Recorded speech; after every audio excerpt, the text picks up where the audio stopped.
আসসালামু আলাইকুম।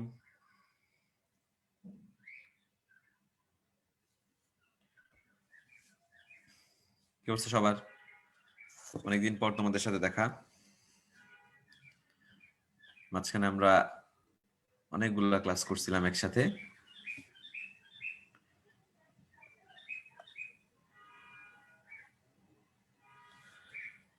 তো তোমাদের মনে হয় আমি কোষ রসায়ন পড়াইছি পুরা। কোন ব্যাচকে কোষের গঠন পড়াইছি, কোন ব্যাচকে নগ্নবীজি আবৃতবীজি উদ্ভিদ পড়াইছি আমার এক্সাক্ট মনে নাই। আর যদি তোমাদেরই পড়াই থাকে তাহলে তো হয়েছেই, কিন্তু তোমাদের কোষ রসায়ন পড়াইছি এটা মনে আছে। আচ্ছা, আমরা আজকে হচ্ছে পড়বো ব্রায়োফাইটা এবং টেরিডোফাইটা।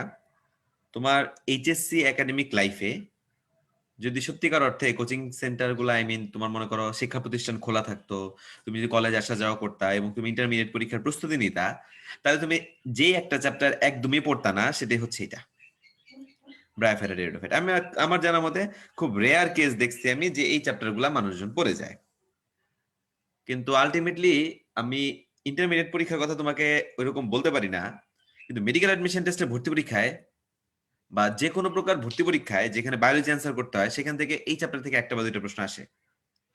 এবং তুমি যদি চ্যাপ্টার না পড়ে যাও, তুমি তো ভাইবো না যে আন্দাজে ঢিল মারলে এখান থেকে অ্যান্সার করতে পারবা। তো আমার কথা হচ্ছে কি, এই চ্যাপ্টারগুলো আমরা সবসময় খুব কম গুরুত্ব দিয়ে গেছি, কারণ ভাবছি ধুর কিসের কি আসবে কি না আসবে। কিন্তু এই ছোটখাটো চ্যাপ্টারও পরীক্ষার সময় অনেক ইম্পর্টেন্ট হয়ে দাঁড়ায়। এই কারণে আমরা আজকে এমন ভাবেই পড়বো যেন এটা আমার আজকে এখানে পড়বে, এখানেই পড়া শেষ করে ফেলবো। ঠিক আছে? এবং এতটুকু গ্যারান্টি আমি দিলাম, তুমি যদি আমার পড়ার সাথে সাথে একটু কন্টিনিউ করো, সর্বোচ্চ তোমার বাসায় এটাকে দেখতে আর একবার সময় লাগবে। তুমি একবার রিডিং দিলে এই চ্যাপ্টার তোমাকে যে কোনো সময় আমি যেভাবেই প্রশ্ন করি না কেন, তুমি উত্তর দিতে পারবা। ঠিক আছে? তাহলে আমরা আসি, আমরা পড়াটা শুরু করি। আচ্ছা, এখানে হচ্ছে গ্রেডিং করা আছে যে কি ইম্পর্টেন্ট কি না ইম্পর্টেন্ট। এই গ্রেডিংটা হচ্ছে তোমার এমসিকিউর জন্য, ঠিক আছে, থিওরিটিক্যাল ব্যাপারের জন্য না। এই টোটাল গ্রেডিংটাই হচ্ছে এখানে যা যা লেখা আছে, এই গ্রেডিংটা হচ্ছে তোমার এমসিকিউর জন্য প্রায়োরিটি পাবে বেশি। আচ্ছা, এখন তোমাকে যদি থিওরিটিক্যাল জিনিসপত্র থেকে জিজ্ঞাসা করা হয় যে থিওরি বেসিস প্রশ্ন কি আসতে পারে, তাই না? থিওরি বেসিসের প্রশ্ন আসলে এখানে আমরা জনুক্রম শিখবো। ওই জনুক্রম নিয়ে প্রশ্ন আসতে পারে। কিছু ছবি শিখতে হবে, দুইটা ছবি আছে, দুইটা ছবির মধ্যে একটা একটা ভালো মতো শিখলেই চলে। আর কিছু বৈশিষ্ট্য আছে, তো আমরা ওইভাবেই পড়বো। তো এরকম সিম্পল কথা, আমি তো বলতেছি তোমাকে, ভয় পাওয়ার কোনো কিছু নাই। আচ্ছা, আসি আমরা পড়া শুরু করি। দেখো, আমরা পড়বো হচ্ছে আগে এই ছকটা দিয়ে। এটা প্রত্যেকেরই বইয়ে আছে, যেটা সিলেবাসের অন্তর্ভুক্ত না। তোমাদের বইগুলোর শুরুতে উপক্রমণিকা নামে একটা জায়গা আছে। ওই উপক্রমণিকা নামের জায়গার 6 নাম্বার বা 5 নাম্বার পৃষ্ঠায় এই ছকটা দেওয়া আছে, যেখানে বিজ্ঞানী বেনথাম আর হুকার সমগ্র উদ্ভিদ জগৎকে কিছু ধর্মের উপর ভিত্তি করে ভাগ করছে। তো আহ তোমরা যদি আমাকে একটু লিখতে, তাহলে আমার জন্য একটু সুবিধা হতো। তোমাদেরকে আমি নগ্নবীজি আবৃতবীজি উদ্ভিদের ক্লাস নিছি? হ্যাঁ অথবা না, জাস্ট লিখলেই হবে।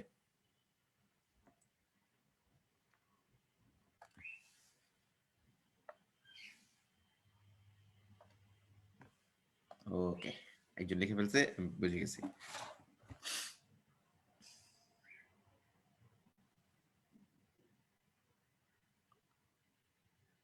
তাহলে ভালো হয়েছে। তাহলে আসলে লাভ হচ্ছে কি, যে এটা পড়ার পরে যদি আমরা নগ্নবীজি আবৃতবীজি পরের রুটিনটায় বা পরের সেশনটায় থাকে, তাহলে আমাদের জন্য সুবিধা হবে পড়াশোনা করার ক্ষেত্রে। তাহলে আসি আমরা যেটা, সেটা হচ্ছে আমরা এখন পড়বো বিজ্ঞানী বেনথাম আর হুকার কি করছে সমগ্র উদ্ভিদ জগৎ। মনে করো আমরা এখানে রাখলাম, এটা হচ্ছে উদ্ভিদ জগৎ, আমরা ওই ছকটাই পড়বো। এখানে আমাদের পড়াটা সাজায় ফেলবো। সমগ্র উদ্ভিদ জগৎকে ফুল ধারণ করার ক্ষমতা,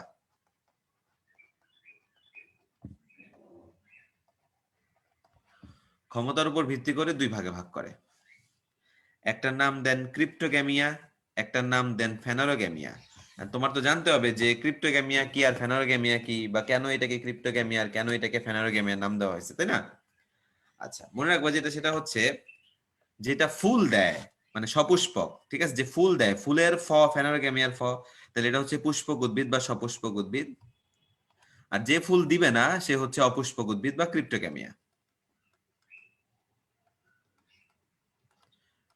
আচ্ছা, এখন আবার দেখবো আমরা যে ক্রিপ্টোগ্যামিয়াকে আবার তিনটা ভাগে ভাগ করছে: থ্যালোফাইটা, ব্রায়োফাইটা, টেরিডোফাইটা। আর ফেনারোগ্যামিয়াকে দুই ভাগে ভাগ করছে: জিমনোস্পার্ম বা নগ্নবীজী উদ্ভিদ, অ্যাঞ্জিওস্পার্ম বা আবৃতবীজী উদ্ভিদ। এখন তুমি খেয়াল করলে দেখতে পারো যে আমি কিন্তু সোজা লিখি নাই, আমি কি করছি এরকম নিচ থেকে উপরের দিকে এরকম একটু বাঁকা করে লিখছি। কারণ আছে, তোমার মনে হতে পারে না আমার লেখার সুবিধার কারণে আমি এরকম বাঁকা করে লিখে গেছি, না। এভাবে লেখার কারণ হচ্ছে তুমি যত থ্যালোফাইটা থেকে আসলে সামনের দিকে যাচ্ছ, তুমি যত থ্যালোফাইটা থেকে সামনের দিকে অগ্রসর হবা, মনে রাখবা উদ্ভিদের উন্নয়নের ধারা হচ্ছে এটা। মানে থ্যালোফাইটা থেকে একটু উন্নত হচ্ছে ব্রায়োফাইটা, তার চেয়ে একটু উন্নত হচ্ছে টেরিডোফাইটা, তার চেয়ে উন্নত হচ্ছে জিমনোস্পার্ম, এবং আলটিমেটলি সবচাইতে উন্নত কে? অ্যাঞ্জিওস্পার্ম বা আবৃতবীজী উদ্ভিদ। ঠিক আছে? তাহলে আমরা হচ্ছে এইভাবে বাক্য করে লিখলাম কেন? তাহলে আমাদের সুবিধার জন্য, যে কে কার চেয়ে উন্নত, কে কার চেয়ে অনুন্নত, পরীক্ষায় প্রশ্নগুলো আসে যে। তাহলে এখান থেকে আমরা দেখতেছি যে সবচাইতে অনুন্নত কে? থ্যালোফাইটা। ঠিক আছে, পুরো উদ্ভিদ জগতের মধ্যে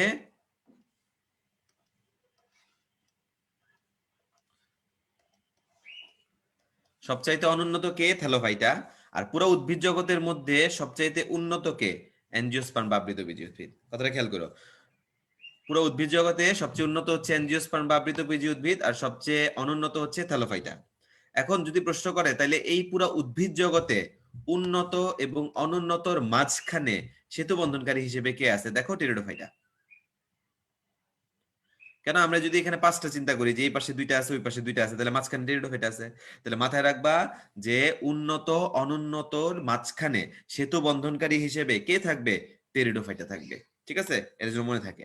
আচ্ছা, এখন তোমাকে একটু ঘুরায় প্রশ্ন করলো, তোমাকে প্রশ্ন করলো, তাহলে এবার উত্তর দাও যে অপুষ্পক উদ্ভিদের মধ্যে সর্ব অনুন্নত কে? তাহলে সিম্পল অ্যান্সার, যে অপুষ্পক উদ্ভিদ বলো আর যাই বলো, অনুন্নত যেটা সবার নিচে সেটাই থ্যালোফাইটা। পরের প্রশ্ন করলো এই অপুষ্পক উদ্ভিদের মধ্যে সর্বোন্নত কে? তাহলে অপুষ্পক উদ্ভিদ তো এই তিনটা, তাহলে অপুষ্পক উদ্ভিদের সর্বোন্নত হচ্ছে টেরিডোফাইটা। তাহলে তোমাকে এবার প্রশ্ন করলো যে অপুষ্পক উদ্ভিদের মধ্যে উন্নত অনুন্নতর মাঝখানে সেতু বন্ধনকারী কে? তখন আমরা কি অ্যান্সার দিব? ব্রায়োফাইটা। তখন অ্যান্সার কি দিব? ব্রায়োফাইটা। তা মনে থাকবে তো, যে তোমাকে যখন মানে কার কার মধ্যে সেতু বন্ধনকারী, তখন এটা খেয়াল করে অ্যান্সার দিও। যখন তোমাকে পুরো উদ্ভিদ জগতের মধ্যে সেতু বন্ধনকারী বলবে, তখন বলবা টেরিডোফাইটা। আর যখন তোমাকে অপুষ্পক উদ্ভিদের মধ্যে সেতু বন্ধনকারী বলবে, তখন আমরা কি বলবো? ব্রায়োফাইটা। ঠিক আছে? অপুষ্পক উদ্ভিদের মধ্যে বললে ব্রায়োফাইটা, আর পুরো উদ্ভিদ জগতের মধ্যে বললে আমরা কি অ্যান্সার দিব? আমরা অ্যান্সার দিব হচ্ছে টেরিডোফাইটা। এটা কিন্তু অনেক ইম্পর্টেন্ট কথা, মাথায় রেখো, কে কার চেয়ে উন্নত, কে কার চেয়ে অনুন্নত, এইভাবে হচ্ছে আমরা মনে রাখি। এবার আসি যে ক্রিপ্টোগ্যামিয়া মানে অপুষ্পক উদ্ভিদ, মানে কি এদের কি হয় না? ফুল সৃষ্টি হয় না। এক কথায় ফুল হয় না, ক্রিপ্টোগ্যামিয়া নামে রাখলেই পারতো।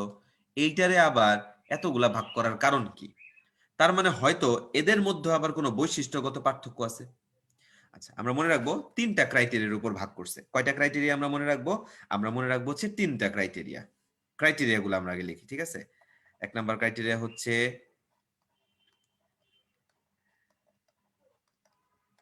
দেহ, মূল, কাণ্ড, পাতায় ভাগ করা।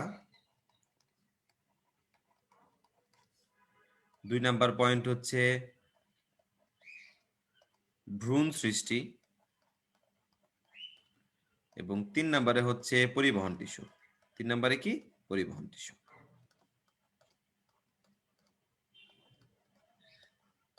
ঠিক আছে, এই তিনটা ক্রাইটেরিয়ার উপর ভাগ করছে। এখন থ্যালোফাইটা কি সবচেয়ে অনুন্নত না?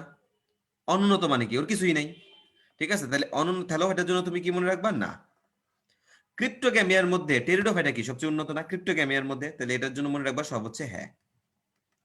তাহলে এই যে তিনটা ক্রাইটেরিয়া বললাম, এই তিনটা যদি একটাও না থাকে, তাইলে সে কি? সে হচ্ছে থ্যালোফাইটা। আবার যদি তিনটার তিনটাই উপস্থিত থাকে, তাহলে আমরা তাকে কি বলবো? আমরা তাকে বলবো টেরিডোফাইটা। এখন তোমাকে চিন্তা করতে হবে, তাহলে ব্রায়োফাইটা তো মাঝখানে সেতু বন্ধনকারী আছে, মানে কি? সে উন্নত অনুন্নতর মাঝামাঝি, মানে কি উন্নয়নশীল অবস্থায় আছে, মানে বাংলাদেশ, যার কিছু ভালো দিক আছে, কিছু খারাপ দিক আছে। তো আমরা যেটা ইজি মনে রাখা সেটাই পড়বো। আমরা কি মনে রাখবো? আমরা মনে রাখবো যেটা, সেটা হচ্ছে ব্রায়োফাইটায় একমাত্র হ্যাবোধক পয়েন্ট হচ্ছে এরা ভ্রূণ সৃষ্টি করে। ব্রায়োফাইটায় একমাত্র হ্যাবোধক কথা কি, এরা কি সৃষ্টি করে? ভ্রূণ সৃষ্টি করে। ঠিক আছে, তাহলে এখন তোমাকে আমি এখানে আবার প্রশ্ন করলাম যে আমাকে তুমি তাইলে ব্রায়োফাইটা এবং টেরিডোফাইটা এই দুইজনের মধ্যে একটা মিল দেখাও, যে এই দুইজনের মধ্যে মিল কই?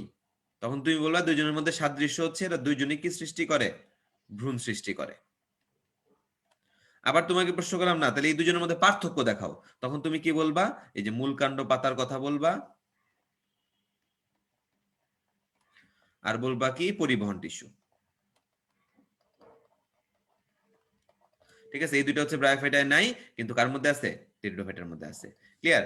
দেখো এই হচ্ছে, আমি কিন্তু তোমাকে অ্যাপারেন্টলি আমাদের যতটুকু পড়া দরকার ওই হিসাব থেকে মোটামুটি পুরোটা অংশ পড়ে ফেললাম। জিমনোস্পার্ম এনজিওস্পার্ম অংশটুকু হচ্ছে আমরা নেক্সট আবার যখন তোমাদের নগ্নবীজি আবৃতবীজি লেকচার হবে তখনও কিন্তু আমরা এই পড়া দিয়েই পড়া শুরু করব, এবং তখন হচ্ছে আমরা সামনে আগাবো জিমনোস্পার্ম এনজিওস্পার্ম দ্বিবীজপত্রী একবীজপত্রী কিভাবে পড়বা কি না পড়বা।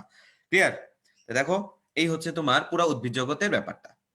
আমি আবার বলি, আমরা কি পড়লাম যে সমগ্র উদ্ভিদ জগৎকে বিজ্ঞানী বেনথাম ও হুকার কিসের ভিত্তিতে ভাগ করেন? ফুল ধারণ করার ক্ষমতার উপর ভিত্তি করে ভাগ করেন। কয় ভাগে? 2 ভাগে।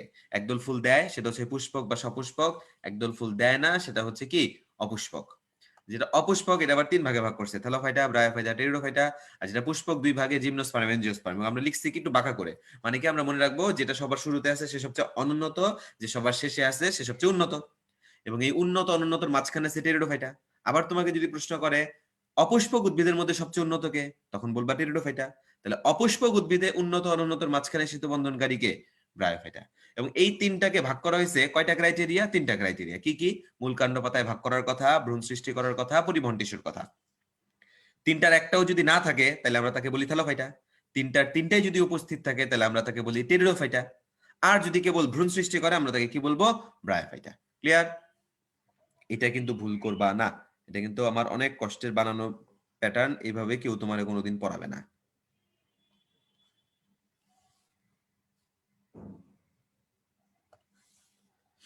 ঠিক আছে?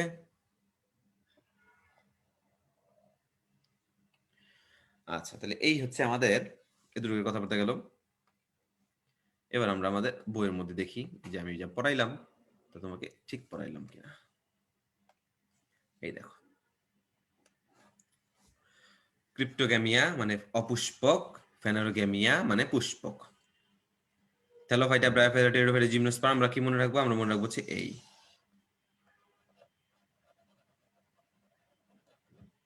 ঠিক আছে, তাহলে কে উন্নত কে অনুন্নত এটা তুমি সুন্দর মতো এবার বুঝতে পারবা। তারপরে আসি, যেটা সেটা হচ্ছে 3টা ক্রাইটেরিয়া বলছিলাম। দেখো, মূল কাণ্ড পাতা, ভ্রূণ সৃষ্টির কথা, ভাস্কুলার টিস্যু মানে পরিবহন টিস্যু। দেখো, নাই, না, নেই।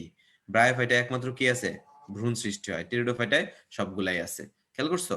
আচ্ছা, আমাদের আজকের পড়া কি? Bryophyta, pteridophyta. তাহলে আবার আমরা এটা নিয়ে সীমাবদ্ধ থাকি। আচ্ছা, এখন আসি আমরা যেটা সেটা হচ্ছে, যখনই আমরা একটা চ্যাপ্টার পড়বো, যে চ্যাপ্টারে আমরা বৈশিষ্ট্য পাবো, আমরা সব সময় একটা চ্যাপ্টারকে খুব সুন্দর গুছায় পড়বো। একদম গুছানো মানে কি? একদম মুখস্থ ঠুটস্থ করে ফেলবো, যেন তোমাকে পরীক্ষার হলে ওইটা থেকে প্রশ্ন করলে একদম হুবহু লিখতেই পারো, এবং ওইটা থেকে প্রশ্ন না করে যদি বিপরীত থেকে প্রশ্ন করে তাও তুমি যেন লিখতে পারো। কিভাবে? আমি তোমাকে যে যে বৈশিষ্ট্যগুলো পড়াবো, সাপোজ আমি তোমাকে ব্রায়োফাইটার যে যে বৈশিষ্ট্যগুলো পড়াবো, সিম্পল কথা, এগুলো কার মধ্যে থাকবে না? টেরিডোফাইটার মধ্যে থাকবে না। ঠিক না? কিছু কমন সেন্স দিয়ে অ্যান্সার করতে হবে, কারণ তোমার চ্যাপ্টার বানাইছে এইভাবে। দেখো, ভাইরাসের সাথে দেখবো ব্যাকটেরিয়ার কথা লেখা আছে, শৈবালের সাথে ছত্রাক, ব্রায়োফাইটার সাথে টেরিডোফাইটা, নগ্নবীজির সাথে আবৃতবীজি। খেয়াল করে দেখবা কোথাও কিন্তু বলে না ব্রায়োফাইটা এবং ব্যাকটেরিয়া, ভাইরাস এবং শৈবাল, বলে না কিন্তু। তার মানে ব্রায়োফাইটাকে যদি কারোর সাথে কম্পেয়ার করা হয় সেটা অবশ্যই কি হবে? টেরিডোফাইটাই হবে। এই কারণে আমরা যখনই এরকম কম্পেয়ার করার সুযোগ পাবো, যে কোনো একটা সেগমেন্ট আমরা খুব ভালো মতো করে মুখস্থ করে ফেলবো, যেন আমাদের সেকেন্ড সেগমেন্ট নিয়ে কোনো টেনশন করা না লাগে। ঠিক আছে? আচ্ছা, তাহলে আমরা এখন হচ্ছে তোমাকে ব্রায়োফাইটার বৈশিষ্ট্য পড়াবো। তো বায়োফাইটার বৈশিষ্ট্য আমি একটু, আমার একটা নিজস্ব হোয়াইট বোর্ড আছে, আমি একটু ওই হোয়াইট বোর্ডে তোমাদের পড়াবো, এবং খুব সুন্দর মতো করে শুনবা, আশা করি মনে থাকবে। ঠিক আছে?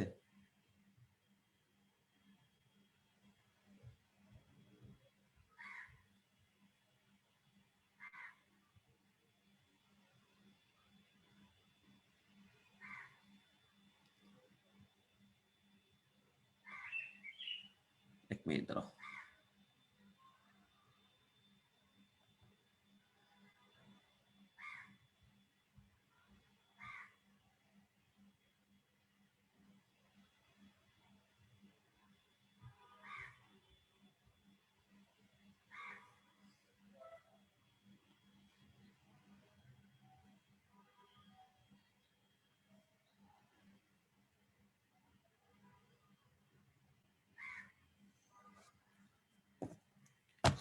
আসি আমরা।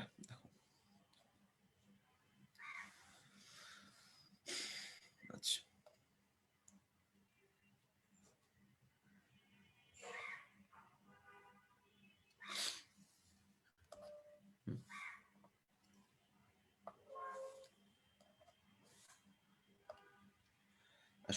সেটা হচ্ছে ব্রায়োফাইটা এবং টেরিডোফাইটা। আমি নিজের একটু সরাই নিই। দেখো এই জায়গাটায় আমরা রাখলাম ব্রায়োফাইটা,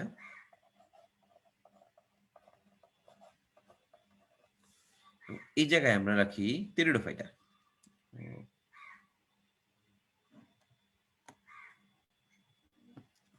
ঠিক আছে, এই জায়গায় আমরা কি রাখলাম, এই জায়গায় আমরা রাখি হচ্ছে টেরিডোফাইটা।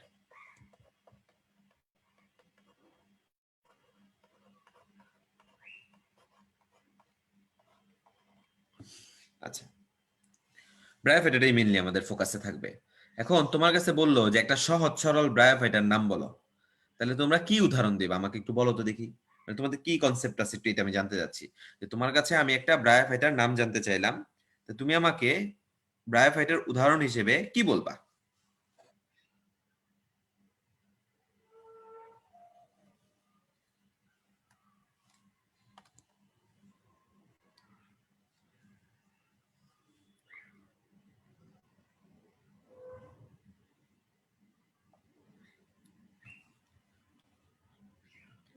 লেখো লেখো লেখো। Very good. ঠিক আছে, মস। অনেকে রিক্সিয়া বলবে, কেন? কারণ তার বইয়ে রিক্সিয়ার বর্ণনা আছে। তো এই ভুল করা যাবে না, মনে রাখবা ব্রায়োফাইটা মানেই হচ্ছে মসবর্গীয় উদ্ভিদ। ব্রায়োফাইটা মানে কি আসলে? মসবর্গীয় উদ্ভিদ। এখন এই মসের সাথে কম্পেয়ার করে আমি একটা কথা লিখবো, আমি লিখবো হচ্ছে মগ। মসের সাথে কম্পেয়ার করে আমি কি লিখলাম? মগ লিখলাম। মসের সাথে কম্পেয়ার করে আমরা কি লিখলাম?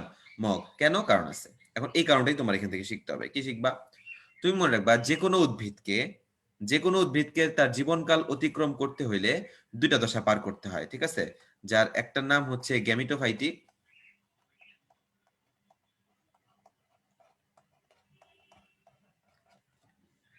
এবং আরেকটা দশার নাম হচ্ছে স্পোরোফাইটিক।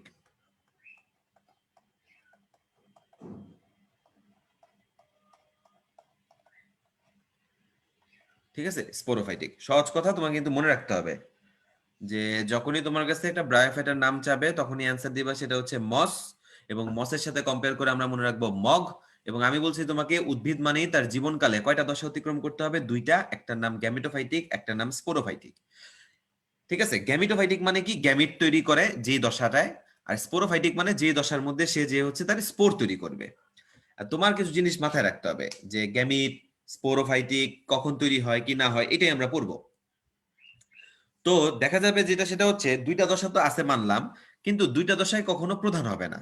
সিম্পল কথা, একই দেশে মনে করো রাজনীতি করার জন্য অনেক পার্টি থাকতে পারে, সবারই কম বেশি লোকজন আছে, কিন্তু সবাই কি ক্ষমতায় আসতে পারবে? না, ক্ষমতায় কিন্তু একজনই আসবে। তার মানে যত পার্টি থাকুক না কেন, একজন ক্ষমতায় আসবে আরেকজন ক্ষমতায় আসতে পারবে না। তার মানে কি একজন প্রধান হবে আরেকজন অপ্রধান হবে। এবং এটা তো নিয়ম যে আমাদের বাসায় যিনি প্রধান তার উপর আমরা বাকিরা সবাই কি নির্ভর করি। ঠিক আছে, কথাগুলো মনে রাখবো। কেন মনে রাখবো? আমি মসের সাথে লিখছি মগ, মানে মস উদ্ভিদে কোন দশা প্রধান? গ্যামিটোফাইটিক দশা প্রধান। কোন দশা প্রধান? গ্যামিটোফাইটিক দশা প্রধান।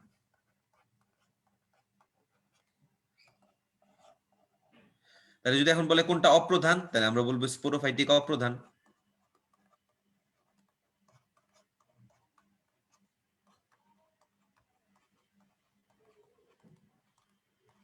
স্পোরোফাইটিকটা কেমন? অপ্রধান।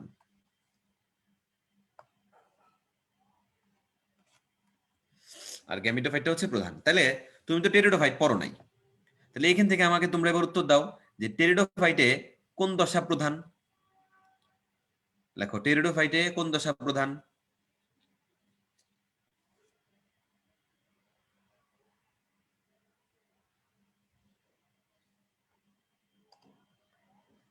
ভেরি গুড, টেরিডোফাইট স্পোরোফাইটিক দশা প্রধান। তাহলে কোনটা অপ্রধান?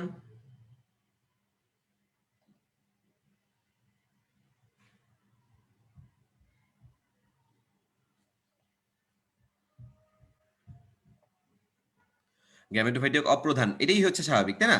হ্যাঁ, তার মানে তুমি কিন্তু বুঝে গেলা এখন যে একটা বৈশিষ্ট্য তুমি এখন সুন্দর মতো লিখতে পারবা যে মস উদ্ভিদের ক্ষেত্রে বা ব্রায়োফাইট উদ্ভিদে গ্যামেটোফাইটিক দশা প্রধান, স্পোরোফাইটিক দশাটা অপ্রধান। আর টেরিডোফাইটে স্পোরোফাইটিক দশা প্রধান, গ্যামেটোফাইটিক অপ্রধান। তাহলে আমি জাস্ট এখানে তীর চিহ্ন দিয়ে তোমাকে লিখে দেখাই দিই, গ্যামেটোফাইটিকটা হচ্ছে অপ্রধান, স্পোরোফাইটিকটা হচ্ছে প্রধান। এবং আমি কি বলছি যে যিনি প্রধান তার উপর আমরা বাকিরা সবাই কি নির্ভর করি, তাহলে পরে কি দাঁড়ায় যে মস উদ্ভিদে, তোমরা সবাই লিখবা এটা, মস উদ্ভিদে কোন দশাটা কার উপর নির্ভরশীল? লেখো, মস উদ্ভিদে কে কার উপর নির্ভরশীল? লেখো, মস উদ্ভিদে কে কার উপর নির্ভরশীল?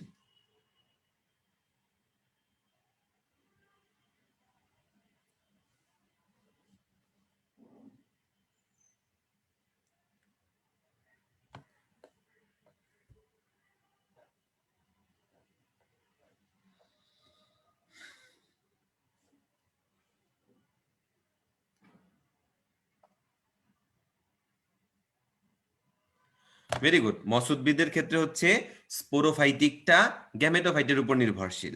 ঠিক আছে, তাহলে এখন তোমাকে আবার প্রশ্ন করতে পারে যে তাহলে টেরিডোফাইটে কে কার উপর নির্ভরশীল? এখন এইটা একটু খেয়াল রাখবা, আমি তোমাকে যেই টেকনিক শিখাইছি সেই টেকনিকের হিসাব মতে টেরিডোফাইটে স্পোরোফাইটিক দশা প্রধান,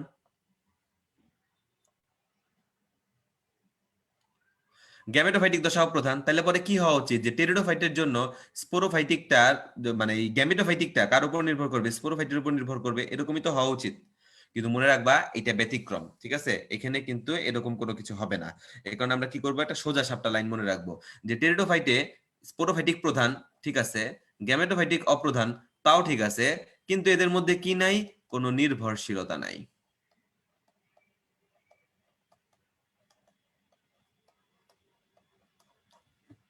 সুন্দর মতো মনে রাখবা যে টেরিডোফাইটের মধ্যে কোনো প্রকার কি নাই?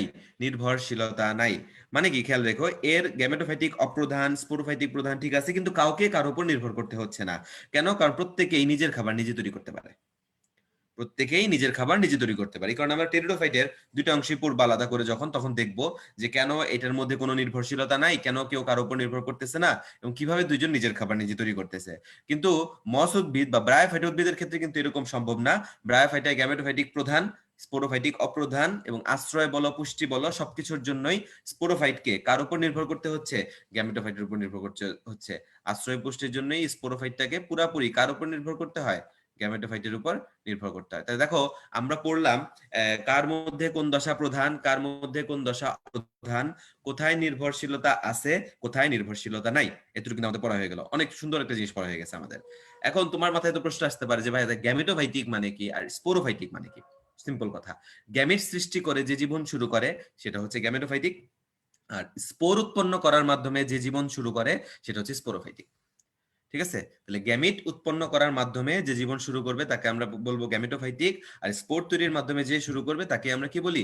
স্পোরোফাইটিক। ওকে, আচ্ছা। আর এখন আসো, তাহলে মস উদ্ভিদে আমরা বলছি গ্যামেটোফাইটিক, তার মানে তার কোন দশা প্রধান? গ্যামেটোফাইটিক দশা প্রধান। তার মানে সে কি সৃষ্টির মাধ্যমে জীবন শুরু করে? সে হচ্ছে গ্যামিট সৃষ্টির মাধ্যমে জীবন শুরু করে, তাই না? কি সৃষ্টির মাধ্যমে জীবন শুরু করে? গ্যামিট সৃষ্টির মাধ্যমে। তাহলে এই যে মনে করো গ্যামিট সৃষ্টির মাধ্যমে জীবন শুরু করবে, গ্যামেট সৃষ্টি। তোমরা আমাকে একটু উত্তর দাও, গ্যামেট গুলা কোন প্রকৃতির হয়, হ্যাপ্লয়েড না ডিপ্লয়েড? গ্যামেট গুলা কোন প্রকৃতির হয়, হ্যাপ্লয়েড না diploid?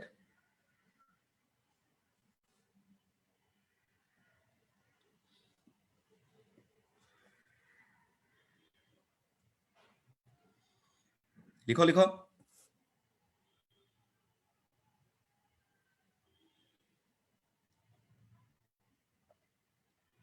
Very good, haploid. Gametes are always haploid, মানে এন, সহজ কথা। তাহলে গ্যামেট সৃষ্টি করা মানে এন, এই যে এই এন, এটাই হচ্ছে পূর্ণাঙ্গ মস উদ্ভিদ। এটা কি? এটা হচ্ছে পূর্ণাঙ্গ মস উদ্ভিদ। এখন মনে করো আমরা এদের মধ্যে মাইটোসিস সেল ডিভিশন ঘটাইলাম, ঘটানোর পরে আমরা এখানে দুইটা মস উদ্ভিদ পাইলাম। এখন এটার মধ্যে থেকে তুমি একটা পুং গ্যামেট কালেক্ট করলা, এবং এটা থেকে একটা স্ত্রী গ্যামেট কালেক্ট করলা। এবার এদের মধ্যে নিষেক ঘটাইলা। নিষেকের ফলে কি উৎপন্ন হয়? জাইগোট।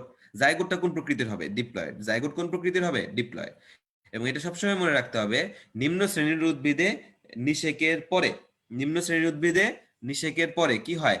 মিওসিস হয়। মিওসিস হয় নিষেকের পরে নিম্ন শ্রেণীর উদ্ভিদে, কিন্তু উচ্চ শ্রেণীর উদ্ভিদে কিন্তু নিষেকের আগে মিওসিস হয়। আচ্ছা, তাহলে যদি এখানে মিওসিস হয় তাহলে আবার কি আমরা হ্যাপ্লয়েড দশা পাবো? এই হ্যাপ্লয়েড গুলাই কি আলটিমেটলি পূর্ণাঙ্গ মস উদ্ভিদ ইন্ডিকেট করতেছে। এই হচ্ছে একটা মস উদ্ভিদের জীবন চক্র বা জনুক্রম। এখন তোমাকে যদি প্রশ্ন করে এখান থেকে দেখাইতে যে কতখানি গ্যামেটোফাইটিক কতখানি স্পোরোফাইটিক, কিভাবে দেখাবা? একদম সহজ। আমরা বলছি গ্যামেটোফাইটিক মানে কি সৃষ্টি? গ্যামেট সৃষ্টি। গ্যামিট মানে কেমন? হ্যাপ্লয়েড। তুমি যতক্ষণ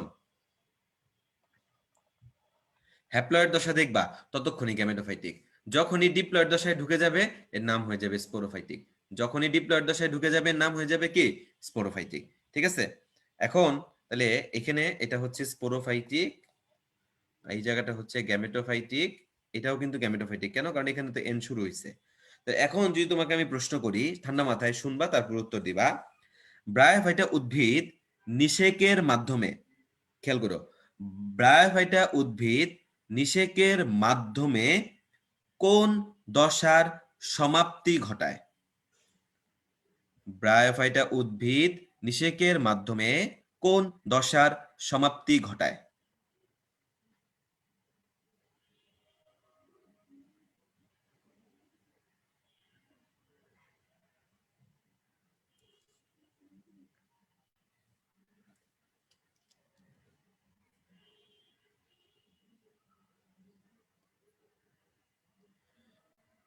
ভেরি গুড। দশা চাইছি আমি, কোষ বিভাজন না। ঠিক আছে? গ্যামেটোফাইটিক অ্যান্সারটা, সুন্দর অ্যান্সার দিছে। তো এর মাধ্যমে আসলে কোন কোষ বিভাজনের সমাপ্তি ঘটতেছে? আমি বলছি সমাপ্তি ঘটতেছে। দেখো যে নিষেকের সাথে সাথে, নিষেক কই হয়েছে? এখানে হয়েছে না?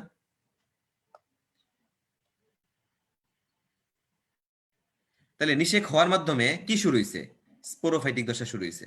কিন্তু কি শেষ হয়ে গেছে? গ্যামেটোফাইটিক দশা শেষ হয়ে গেছে। এগুলো খেয়াল রাখতে হবে তোমাকে। ঠিক আছে? যে ব্রায়োফাইটা উদ্ভিদ নিষেকের মাধ্যমে কোন দশাটা শুরু করে?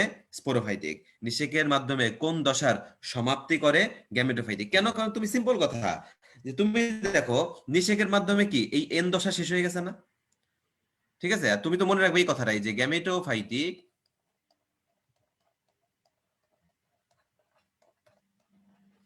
সমান সমান এন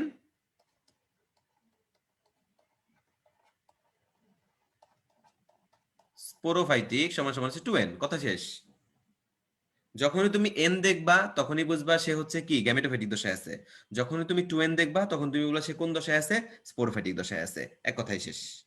ঠিক আছে? এখন তাকায় দেখো, তুমি নিষেকের মাধ্যমে শেষ হয়েছে, নিষেকের মাধ্যমে কি শেষ হয়ে গেছে? এই এন শেষ হয়ে গেছে না? তাহলে এন মানে কি? গ্যামেটোফাইটিক শেষ হয়েছে। আবার নিষেকের মাধ্যমে যদি প্রশ্ন করতাম কি শুরু হয়েছে, দেখো নিষেকের পরে কি আসছে? ডিপ্লয়েড। এবং ডিপ্লয়েড মানে কি? স্পোরোফাইটিক। তাহলে মাথায় থাকবে তো যে নিষেকের মাধ্যমে ব্রায়োফাইটা উদ্ভিদ কোন দশার সমাপ্তি করে? গ্যামেটোফাইটিক দশার। আবার নিষেকের মাধ্যমে কোন দশার শুরু করে? স্পোরোফাইটিক দশার। ঠিক আছে? এই জিনিসটা কিন্তু ভোলা যাবে না। উদাহরণ চাইছে, আসলে এটা তো কোনো উদাহরণ না, এটা তো লাইফ সাইকেল। গ্যামিট তৈরি করলেই গ্যামেটোফাইট, স্পোর তৈরি করলেই স্পোরোফাইট।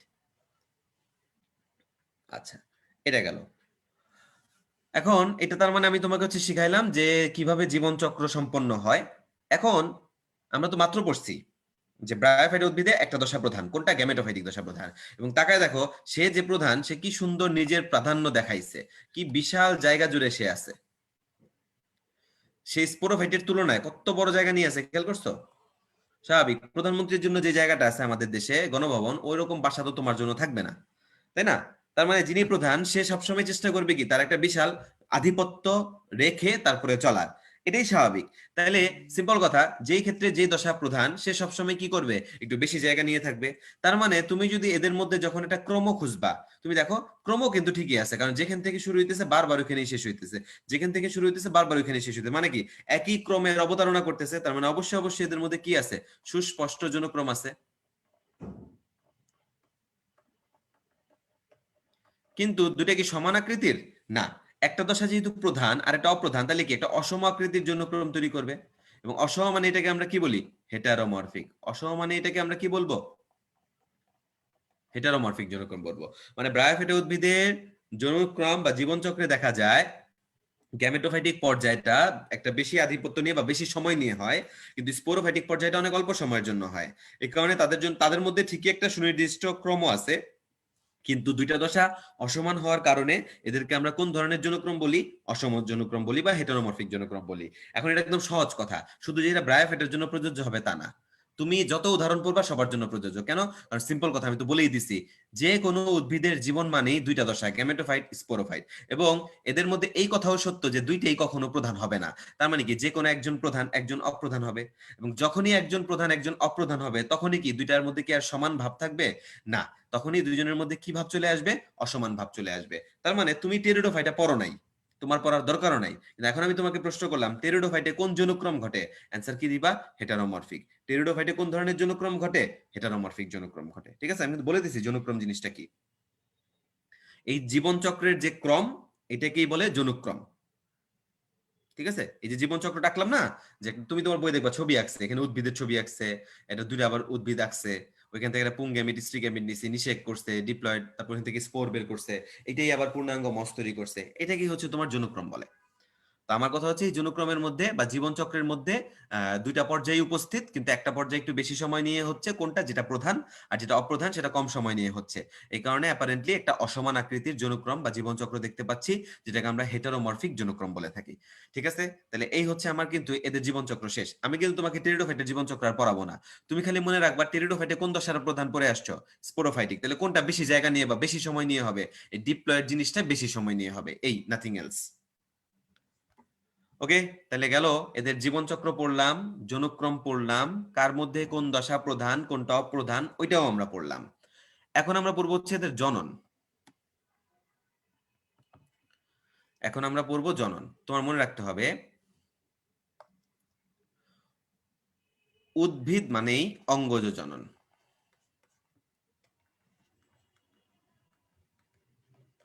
উদ্ভিদ মানেই কোন জনন? অঙ্গজ জনন। এখন সেটা ব্রায়োফাইটা হোক টেরিডোফাইটা হোক, দুইজনের জন্যই কমন। পরের প্রশ্ন হচ্ছে আর কোন জনন হবে? আমরা মাত্র পড়ছি ব্রায়োফাইটা উদ্ভিদ কি সৃষ্টি করে? গ্যামিট সৃষ্টি করে। গ্যামিটের দ্বারা কোন জনন হয়? যৌন জনন হয়। এই কারণে ব্রায়োফাইটা উদ্ভিদে অঙ্গজোর পরে কোন জনন হবে? যৌন জনন হবে। আবার আমরা পড়ছি টেরিডোফাইটে কোন দশা প্রধান? স্পোরোফাইটিক দশা প্রধান। তার মানে সে কি উৎপন্ন করে? স্পোর। স্পোরের মাধ্যমে কোন জনন হয়? অযৌন জনন হয়। স্পোরের মাধ্যমে কোন জনন হয়? অযৌন জনন হয়। এই কারণে টেরিডোফাইটে অঙ্গজোর পরে কোন জনন হবে? অযৌন জনন হবে। এবার একটু খেয়াল করবে, এটা এমসিকিউর জন্য ইম্পর্টেন্ট যেটা বলবো। ব্রায়োফাইটা উদ্ভিদেও কিন্তু স্পোরোফাইটিক পর্যায়ে আছে। ব্রায়োফাইটা উদ্ভিদেও কোন পর্যায়ে আছে? স্পোরোফাইটিক পর্যায়ে আছে। কিন্তু মনে করে দেখো, ব্রায়োফাইটের এই স্পোরোফাইট কি একা বা স্বাধীনভাবে কোনো কিছু করতে পারে? না, ব্রায়োফাইটের স্পোরোফাইটটা সবকিছুর জন্য কার উপর নির্ভর করে? গ্যামিটোফাইটের। এই কারণে ওই স্পোর কোনো কাজে আসে না, আলটিমেটলি স্পোরটা বাদ হয়ে যায়।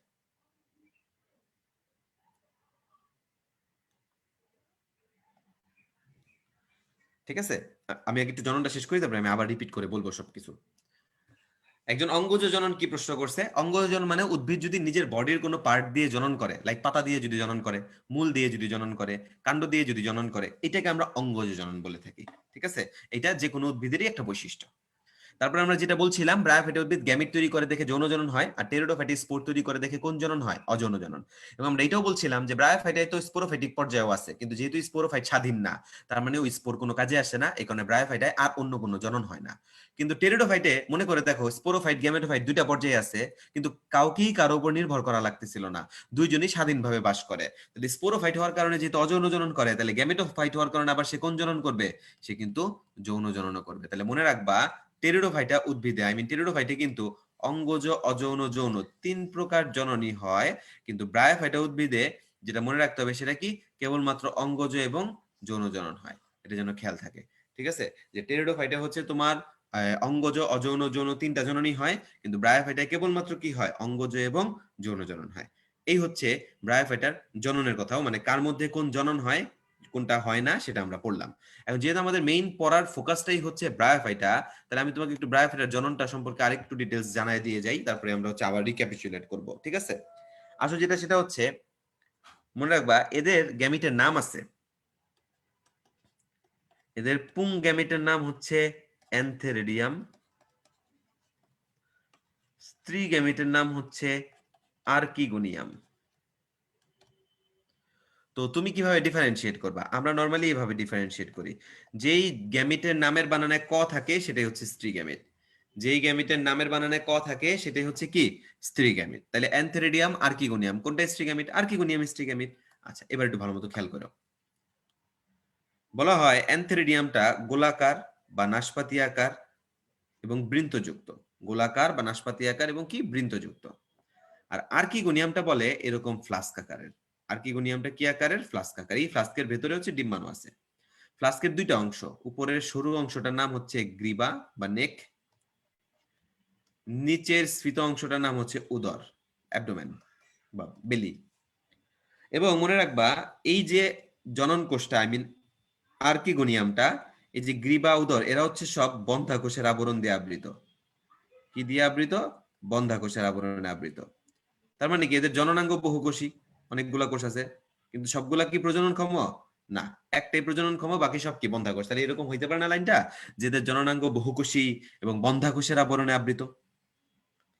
এখন আসো, শুক্রাণু ডিম্বাণুর মধ্যে সবসময় মনে রাখবা চলন ক্ষমতা কার থাকে? শুক্রাণুর। শুক্রাণু ডিম্বাণুর মধ্যে চলন ক্ষমতা কার থাকে? শুক্রাণুর। এবং চলন উপযোগী অঙ্গের নাম হচ্ছে ফ্লাজেলা। চলন উপযোগী অঙ্গের নাম কি? ফ্লাজেলা। তো এমসিকিউর জন্য যেটা ইম্পর্টেন্ট সেটা হচ্ছে ব্রায়োফাইটার শুক্রাণুতে কয়টা ফ্লাজেলা থাকে? দুইটা ফ্লাজেলা। ব্রায়োফাইটার উদ্ভিদের শুক্রাণুতে কয়টা ফ্লাজেলা থাকে? দুইটা ফ্লাজেলা থাকে। বলা হয় ফ্লাজেলা শুক্রাণুর লেজ তৈরিতে সাহায্য করে। এই লেজের দ্বারা শুক্রাণু সাঁতার কাটে। এখন সাঁতারের জন্য তোমরাই লেখো কোন মাধ্যম প্রয়োজন? সাঁতার কাটতে হইলে কোন মাধ্যম প্রয়োজন?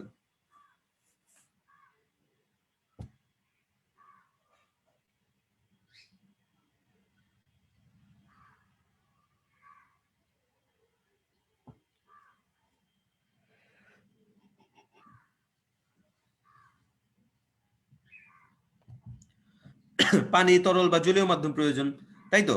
হ্যাঁ, এটা 2016 সালের ভর্তি পরীক্ষার প্রশ্ন ছিল যে ব্রায়োফাইটা উদ্ভিদের নিষেকের জন্য কোন মাধ্যম প্রয়োজন। তাহলে অ্যান্সার কি হবে? পানি, তরল বা জলীয় মাধ্যম প্রয়োজন হবে। এখন মনে করো এই শুক্রাণু এসে এই ডিম্বাণুকে মনে করো নিষেক করলো, এই যে নিষিক্ত করলো। নিষেকের ফলে এখানে কি উৎপন্ন হবে? জাইগোট।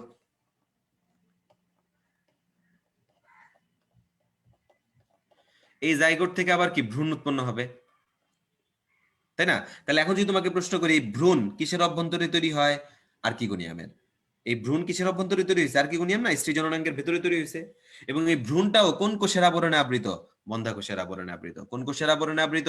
বন্ধ্যাকোষের আবরণে আবৃত। খেয়াল করছি? আচ্ছা, গেল এতটুক। পরের ব্যাপারটা এবার একটু খেয়াল করবা। আমরা একটু আগে এটা একটা জনুক্রম আঁকছিলাম বা জীবনচক্র আঁকছিলাম, ঠিক আছে? এরকম ছিল না? এন, এখান থেকে দুইটা এন বের করছিলাম, এই একটা এন, এই একটা এন, নিষেক করে 2n, এখান থেকে আবার এন। তো আমরা কি বললাম, যেটা সেটা হচ্ছে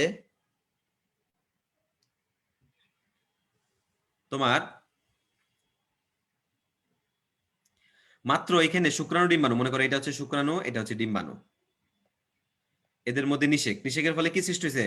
জাইগোট। তাহলে জাইগোটটা কেমন? ডিপ্লয়েড। তাহলে জাইগোটটা কেমন? ডিপ্লয়েড। খেয়াল করো কিন্তু এই কথাগুলো খুব ইম্পর্টেন্ট। তাহলে জাইগোট যদি ডিপ্লয়েড হয়, তাহলে জাইগোট কোন দশা শুরু করে? স্পোরোফাইট। জাইগোট কোন দশা শুরু করে? স্পোরোফাইট। তাহলে এখন যদি তোমাকে আমি প্রশ্ন করি জাইগোটের বিভাজন, তার মানে আসলে কার বিভাজন? স্পোরোফাইটের। জাইগোটের বিভাজন বললে বুঝতে হবে কার বিভাজন হচ্ছে? স্পোরোফাইটের বিভাজন হচ্ছে। এখন স্পোরোফাইট বিভাজিত হইলে কি বের হবে? স্পোর। স্পোরোফাইট বিভাজিত হইলে কি বের হবে? স্পোর। এখন তাকায় দেখো, এই যদি জাইগোট, এই যদি স্পোরোফাইট, এইটা বিভাজিত হয়ে কি বের হবে? স্পোর। তাহলে স্পোর গুলা কোন প্রকৃতির? হ্যাপ্লয়েড। ঠিক আছে, তাহলে স্পোর গুলা কোন প্রকৃতির? হ্যাপ্লয়েড। তাহলে এটা যেন মনে থাকে, স্পোরোফাইটিক ডিপ্লয়েড, কিন্তু স্পোর সবসময় কেমন? হ্যাপ্লয়েড। স্পোর সবসময় কেমন? হ্যাপ্লয়েড। তাহলে লাইনটা কি দাঁড়াইলো?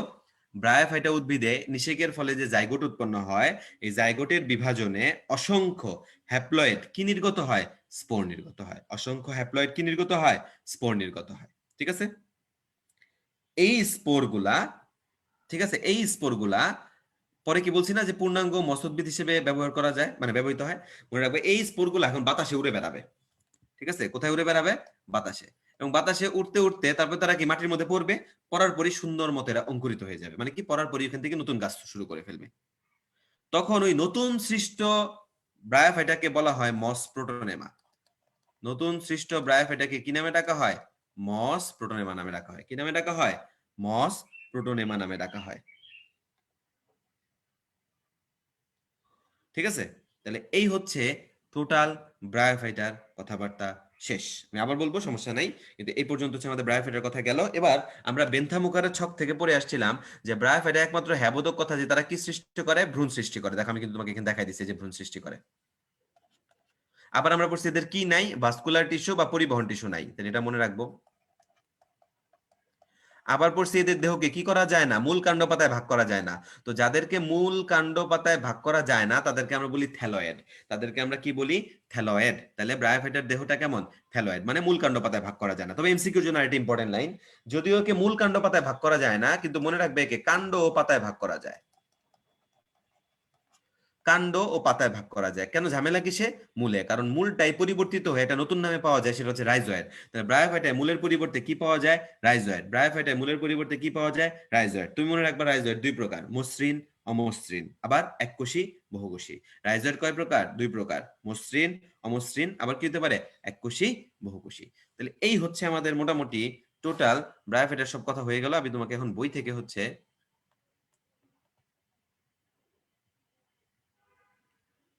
টোটাল বৈশিষ্ট্যটা দেখাই দিব। এই হচ্ছে ব্রায়োফাইটা, এই একটা জায়গায় সুন্দর মতো হয়ে গেছে আমার লেখা। ঠিক আছে, তোমার মনে হতে পারে আল্লাহ কি কি লিখছি কি না লিখছি। এখন আমি তোকে তোমার বই থেকে যদি বৈশিষ্ট্যগুলা পড়াই, ইনশাল্লাহ তোমার সবগুলা কমন পড়ে যাবে।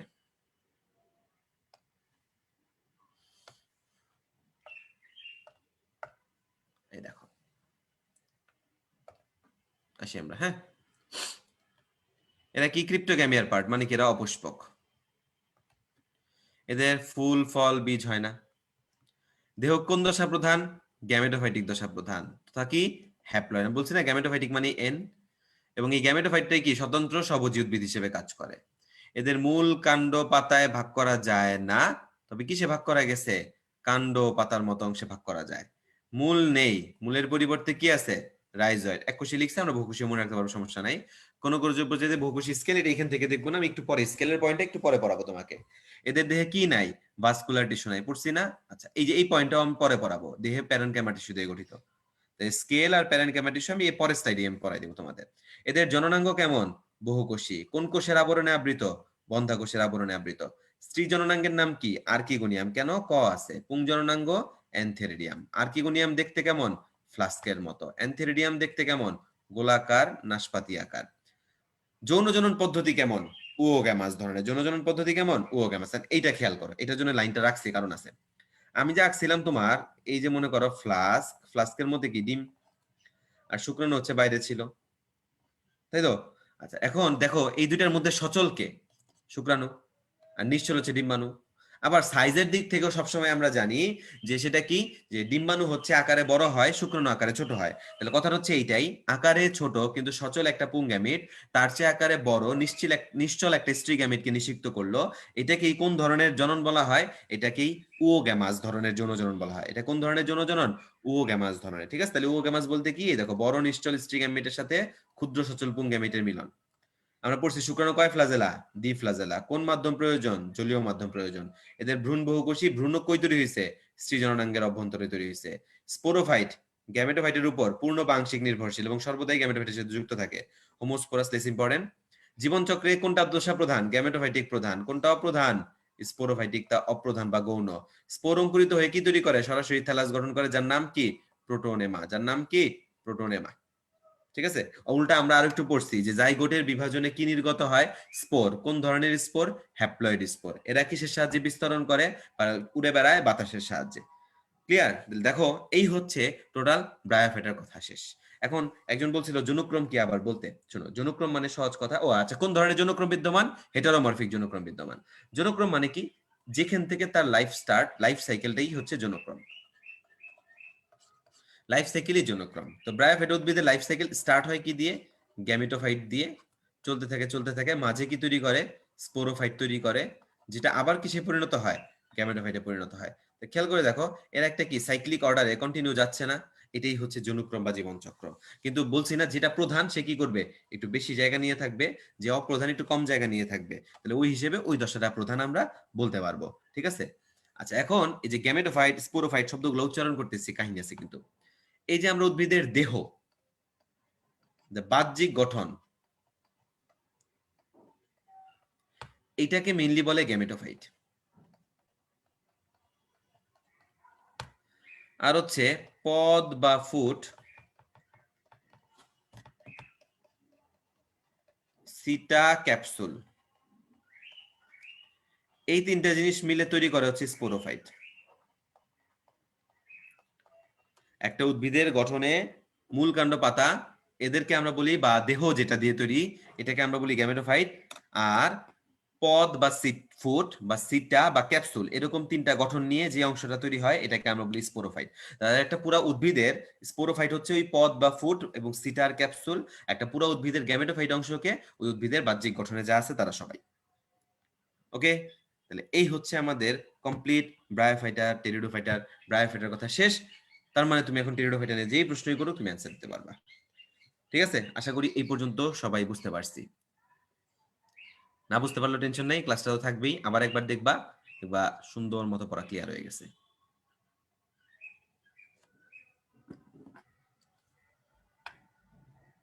এবার দেখো, আমি তোমার যা যা পড়াইছি ওই পড়া দিয়ে তুমি অনায়াসে এখন এই প্রশ্নের উত্তর দিতে পারবা।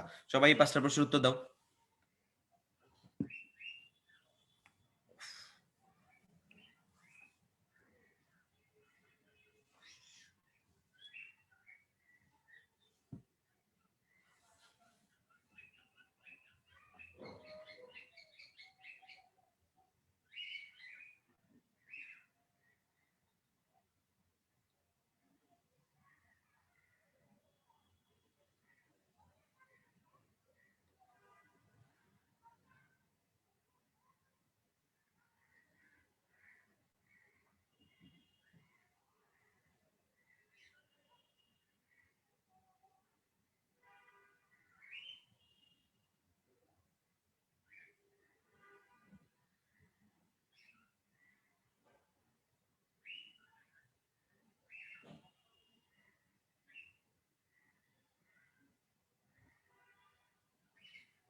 দাও, অ্যান্সার গুলো দাও।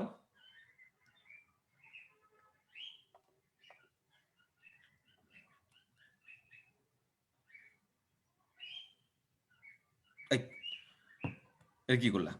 কে কার উপর নির্ভরশীল? গ্যামেটোফাইট স্পোরোফাইটের উপর নির্ভর করবে কেন? স্পোরোফাইট গ্যামেটোফাইটের উপর নির্ভর করবে। জাইগোটের বিভাজনে স্পোর তৈরি হয়, নতুন সৃষ্ট, আমরা ওটাকে কি বলি? আমরা প্রোটোনেমা বলি। Very good.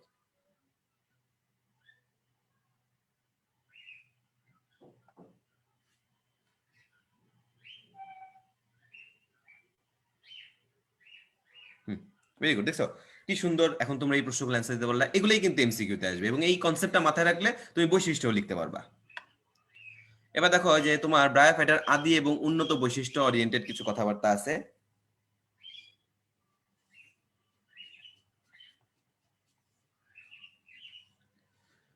ঠিক আছে, যে আদি বৈশিষ্ট্য কোনগুলো, উন্নত বৈশিষ্ট্য কোনগুলো। দেখো আমরা যা যা পড়ছি এগুলো আমরা সবই পড়ছি।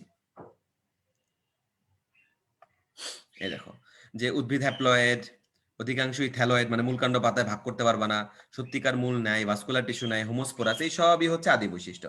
তার মানে আদি বৈশিষ্ট্যগুলো হচ্ছে সব ছোট ছোট কথাবার্তা, সহজ সরল কথাবার্তাগুলা। আর উন্নত বৈশিষ্ট্য হচ্ছে যেগুলো দাঁত ভাঙা কথাবার্তা, অনেক কঠিন কঠিন শব্দ ইউজ করছে। দেখো অ্যান্থেসিরোস উদ্ভিদের ক্যাপসুলে অবস্থিত কলুমেলা, স্টোমেটা যুক্ত এপিডার্মিস, ক্যাপসুলের গোড়ায় ভাজক টিস্যুর অবস্থান। তার মানে এরকম কঠিন কঠিন লাইন দেখলে এটা বুঝবো আমরা উন্নত বৈশিষ্ট্য। আর আদি বৈশিষ্ট্য হচ্ছে নর্মালি আমরা যে বৈশিষ্ট্যগুলো পড়ি সেটাই। তাহলে উন্নত বৈশিষ্ট্য হিসেবে আমাকে খালি একটু কষ্ট করে নামগুলা শিখতে হবে। কেন? কারণ তোমাদের বইগুলায় এই জিনিসগুলোর কোনো হিস্টোলজিক্যাল ছবি নাই।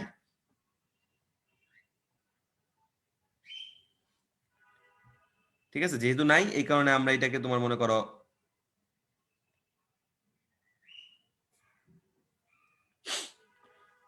আলাদা করে ছবি এঁকে শুধু শুধু তোমার মাথা ঘুরাবো না। এই কারণে আমাদের যতটুকু দরকার অতটুকু আমরা পড়বো। ঠিক আছে, আচ্ছা, তাহলে এখান থেকে জাস্ট আদি বৈশিষ্ট্যটা খেয়াল রাখবা, কারণ এটাও রিটেনে আসবে না, আসলে এমসিকিউতে আসবে। আচ্ছা, এই যে এখন আবার আসো, এখন আমরা একটা ইম্পর্টেন্ট জিনিস পড়বো। সেটা হচ্ছে আমরা প্রথমে দেখো রিকশার গঠন দিয়ে পড়া শুরু করব, তারপরে হচ্ছে আমরা আর জিনিসপত্র আসবো। আচ্ছা, আমি একটু এটা জুম করি।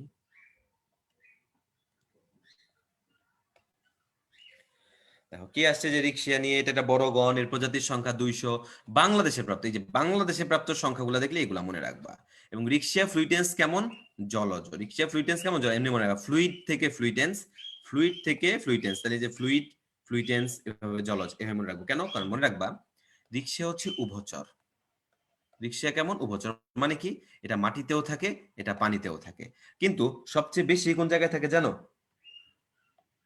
সবচেয়ে বেশি থাকে হচ্ছে জাংশনে। মানে কি, যেখানে মাটি, মেইনলি ওরা মাটির মধ্যেই থাকবে, কিন্তু পানি এসে এদেরকে ভেজাই দিয়ে যাবে, এরা মন খারাপ করবে না। তার মানে আসলে কিন্তু ম্যাক্সিমাম যত প্রজাতি আছে সবগুলাই কি? স্থলজ। একটাই খালি পিওরলি পানিতে হয়, সেটাই কে? রিক্সিয়া ফ্লুইটেন্স। একমাত্র একটা পিওরলি পানিতে হয়, সেটাই কে? রিক্সিয়া ফ্লুইটেন্স। আচ্ছা, এর বৈশিষ্ট্য টৈশিষ্ট্য দেওয়া আছে, সেটা হচ্ছে আমরা এখন সব পড়বো। আসলে এটা আবার জুমের হোয়াইট বোর্ডে যাই, আমরা দুটো জিনিস একবারে পড়ে যাব।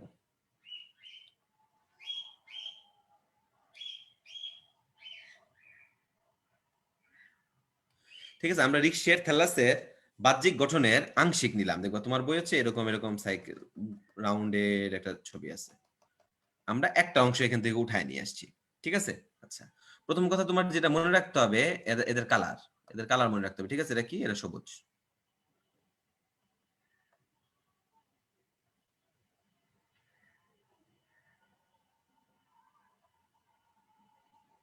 সবুজ মানে কি? এর ক্লোরোপ্লাস্ট আছে। ক্লোরোপ্লাস্ট মানে কি? নিজের খাবার নিজে তৈরি করে। এবং এদের গ্যামেটোফাইটিক দশা প্রধান, এটা আমরা অলরেডি জানি।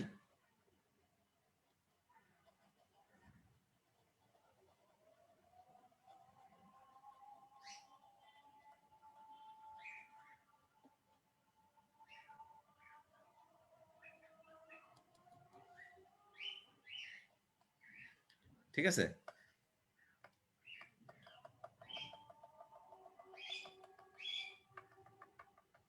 কি ফালতু না জুম, দেখো এত কষ্ট করে রং দিলাম, দুম করে এটা হালকা বানাই দিল।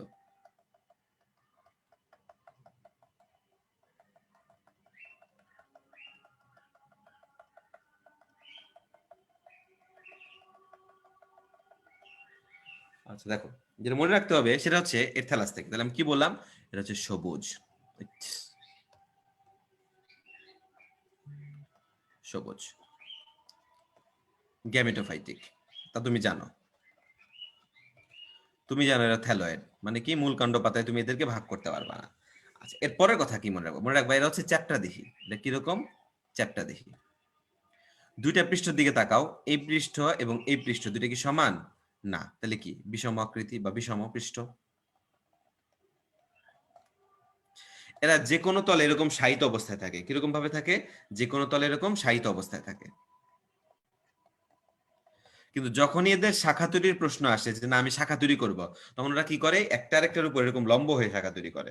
এই যে মনে করি এরকম একটা ছিল, এটার উপর একটা এরকম লম্ব হয়ে এখান থেকে আবার একটা শাখা তৈরি করবে। এই যে একটা একটার উপর লম্ব হয়ে শাখা তৈরি করে, এটাকে বলে দ্ব্যাঘ্র শাখান্বিত। কি ধরনের শাখান্বিত? দ্ব্যাঘ্র শাখান্বিত। তাহলে মনে রাখবা, এটা সবুজ, গ্যামিটোফাইটিক, থ্যালয়েড, চ্যাপ্টা, বিষমপৃষ্ঠ, শায়িত, দ্ব্যাঘ্র শাখান্বিত। ঠিক আছে। আচ্ছা, আর কি মনে রাখবা? আর মনে রাখবা হচ্ছে এদের পৃষ্ঠে মধ্যশিরা বিদ্যমান। এদের পৃষ্ঠে কি বিদ্যমান? মধ্যশিরা বিদ্যমান। এটা মনে রাখতে হবে, কিন্তু অঙ্কীয় দেশে না। এদের পৃষ্ঠে মধ্যশিরা বিদ্যমান। ঠিক আছে, এদের পৃষ্ঠে মধ্যশিরা বিদ্যমান। তাহলে মধ্যশিরা বা ডরসাল ফারো, তোমার বই ইংলিশেও লেখা আছে। ঠিক আছে, পৃষ্ঠে। আর কি বিদ্যমান এদের? এই দেখো, এই যে এই জায়গাগুলা, এই জায়গাগুলাকে আমরা বলি অগ্রস্থ খাজ। এগুলাকে আমরা কি বলি? অগ্রস্থ খাজ। অঙ্গজ জননে সাহায্য করে।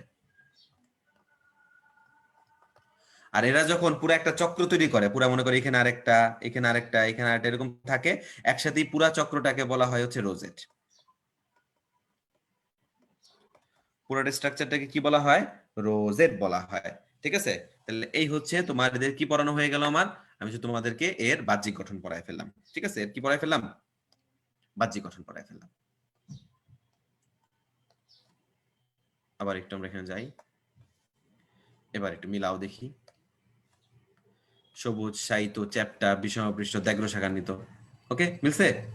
আচ্ছা,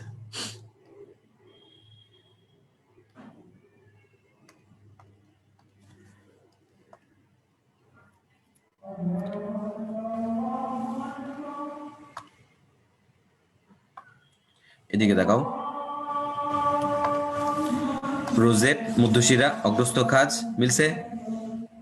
আচ্ছা, তাহলে আমরা যতটুকু পড়লাম এতটুকু এখন বুঝলাম। বাহ্যিক গঠনের হচ্ছে আমার এতটুকুই লাগবে। এবার আমরা হচ্ছে প্রস্থচ্ছেদ শিখবো। প্রস্থচ্ছেদ হচ্ছে আধজানটা শেষ হইলে তারপরে আমরা পড়াইতেছি। ঠিক আছে,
আচ্ছা আসুন।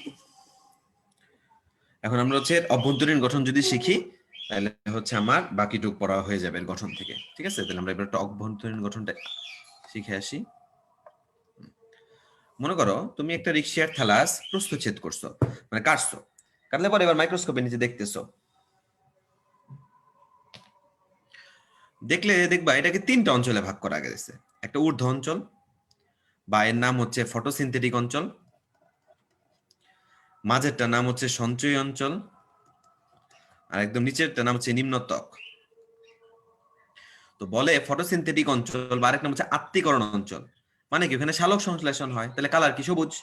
আচ্ছা, মনে রাখবা আত্তীকরণ অঞ্চলের কোষগুলা বলে এরকম গোলাকার বৃত্তাকার, কিন্তু সবার শীর্ষে যেই কোষটা থাকবে এটা আকারে সবচেয়ে বড় হবে।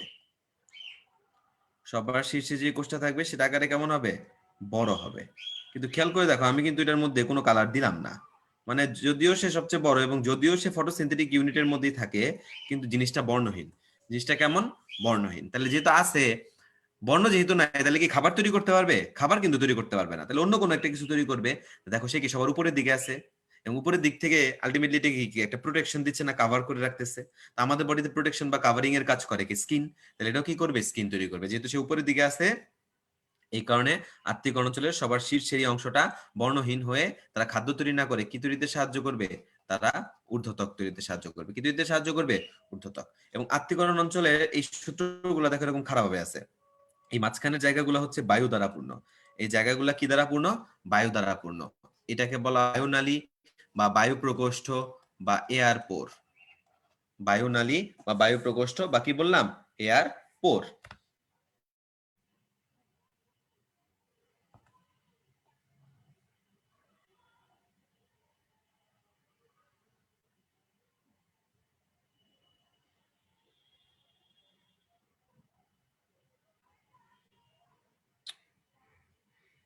মিনিট।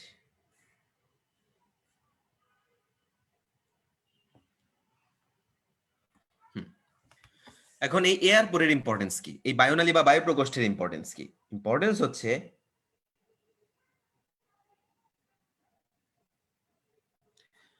এখানেই তুমি গোলাকার বৃন্তযুক্ত অ্যান্থেরিডিয়াম এবং ফ্লাস্ক আকৃতির আর্কিগোনিয়াম গুলা পাবা। মানে সহজ কথায় কি পাবা, জনন কোষ। তার মানে যদি প্রশ্ন করে রিক্সিয়া বা ব্রায়োফাইটার জনন কোষ কই থাকে, অ্যান্সার দিবা এয়ারপোর বা বায়ু প্রকোষ্ঠ বা বায়ুনালীতে। দ্যাগ্র শাখান্বিত বলতে আমি বুঝাইছি কি, যখন একটা শাখা তৈরি করবে একটা আরেকটার উপর লম্ব হয়ে শাখা তৈরি করে। এর উপর মনে করো দুইজন এখানে আছে, এটা করলো কি এর উপর এরকম লম্ব হয়ে শাখা তৈরি করলো, এটা হচ্ছে দ্যাগ্র শাখান্বিত। আর ইউজুয়ালি এদেরকে হোমোস্পোরাস, মানে এরা একই বডিতে পুংগামী স্ত্রীগামী দুইটাই তৈরি করতে পারে। ঠিক আছে। আচ্ছা, এখন আসি আমরা যেটা বলছিলাম, তাহলে ফটোসিনথেটিক অঞ্চল শেষ। এরপরে আসো সঞ্চয় অঞ্চল। মনে রাখবা সঞ্চয় অঞ্চলটা হচ্ছে প্যারেনকাইমা টিস্যু দ্বারা গঠিত। কি দিয়ে গঠিত, প্যারেনকাইমা টিস্যু। ঠিক আছে, এটা একটা স্থায়ী টিস্যু কিন্তু প্যারেনকাইমা টিস্যু। এবং সবচেয়ে মজার ব্যাপার হচ্ছে আমি তোমাকে বৈশিষ্ট্যের মধ্যে একটা পয়েন্ট খালি দাগাই দিয়ে আসছিলাম, যেটা পরে শিখবা। খেয়াল করছো, এই যে এই পয়েন্টটাই ছিল যে দেহ প্যারেনকাইমা টিস্যু দ্বারা গঠিত। এই হচ্ছে প্যারেনকাইমার কথা। এখন নামই বলে দিচ্ছে সঞ্চয় অঞ্চল, তার মানে কি সে সঞ্চয় করবে। কি সঞ্চয় করে, খাদ্য। এবং উদ্ভিদের সচরাচর কোন খাদ্য সঞ্চয় হয়, স্টার্চ বা শ্বেতসার বা শর্করা। তাহলে স্টার্চ বা শ্বেতসার জাতীয় খাদ্য সঞ্চয় করাই সঞ্চয় অঞ্চলের কাজ। আর তুমি নিম্নতকে মনে রাখবা এককোষী রাইজয়েড থাকে। কি থাকে, এককোষী রাইজয়েড। দুই প্রকার, মসৃণ, অমসৃণ। ঠিক আছে, মসৃণ, অমসৃণ। কেন অমসৃণ, কারণ এগুলার গায়ে স্কেল থাকে। কিন্তু খুব ভালো মতো মনে রাখবা স্কেল গুলা বহুকোষী। ঠিক আছে, তাহলে কি দাঁড়ালো, রাইজয়েড এককোষী,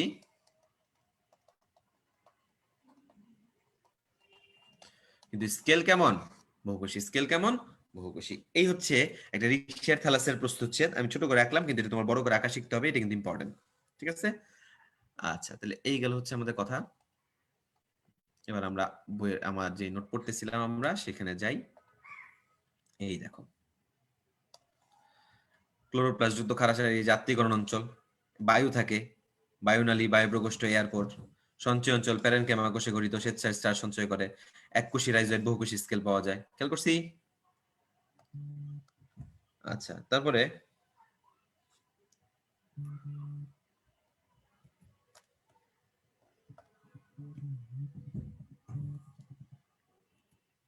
দেখো,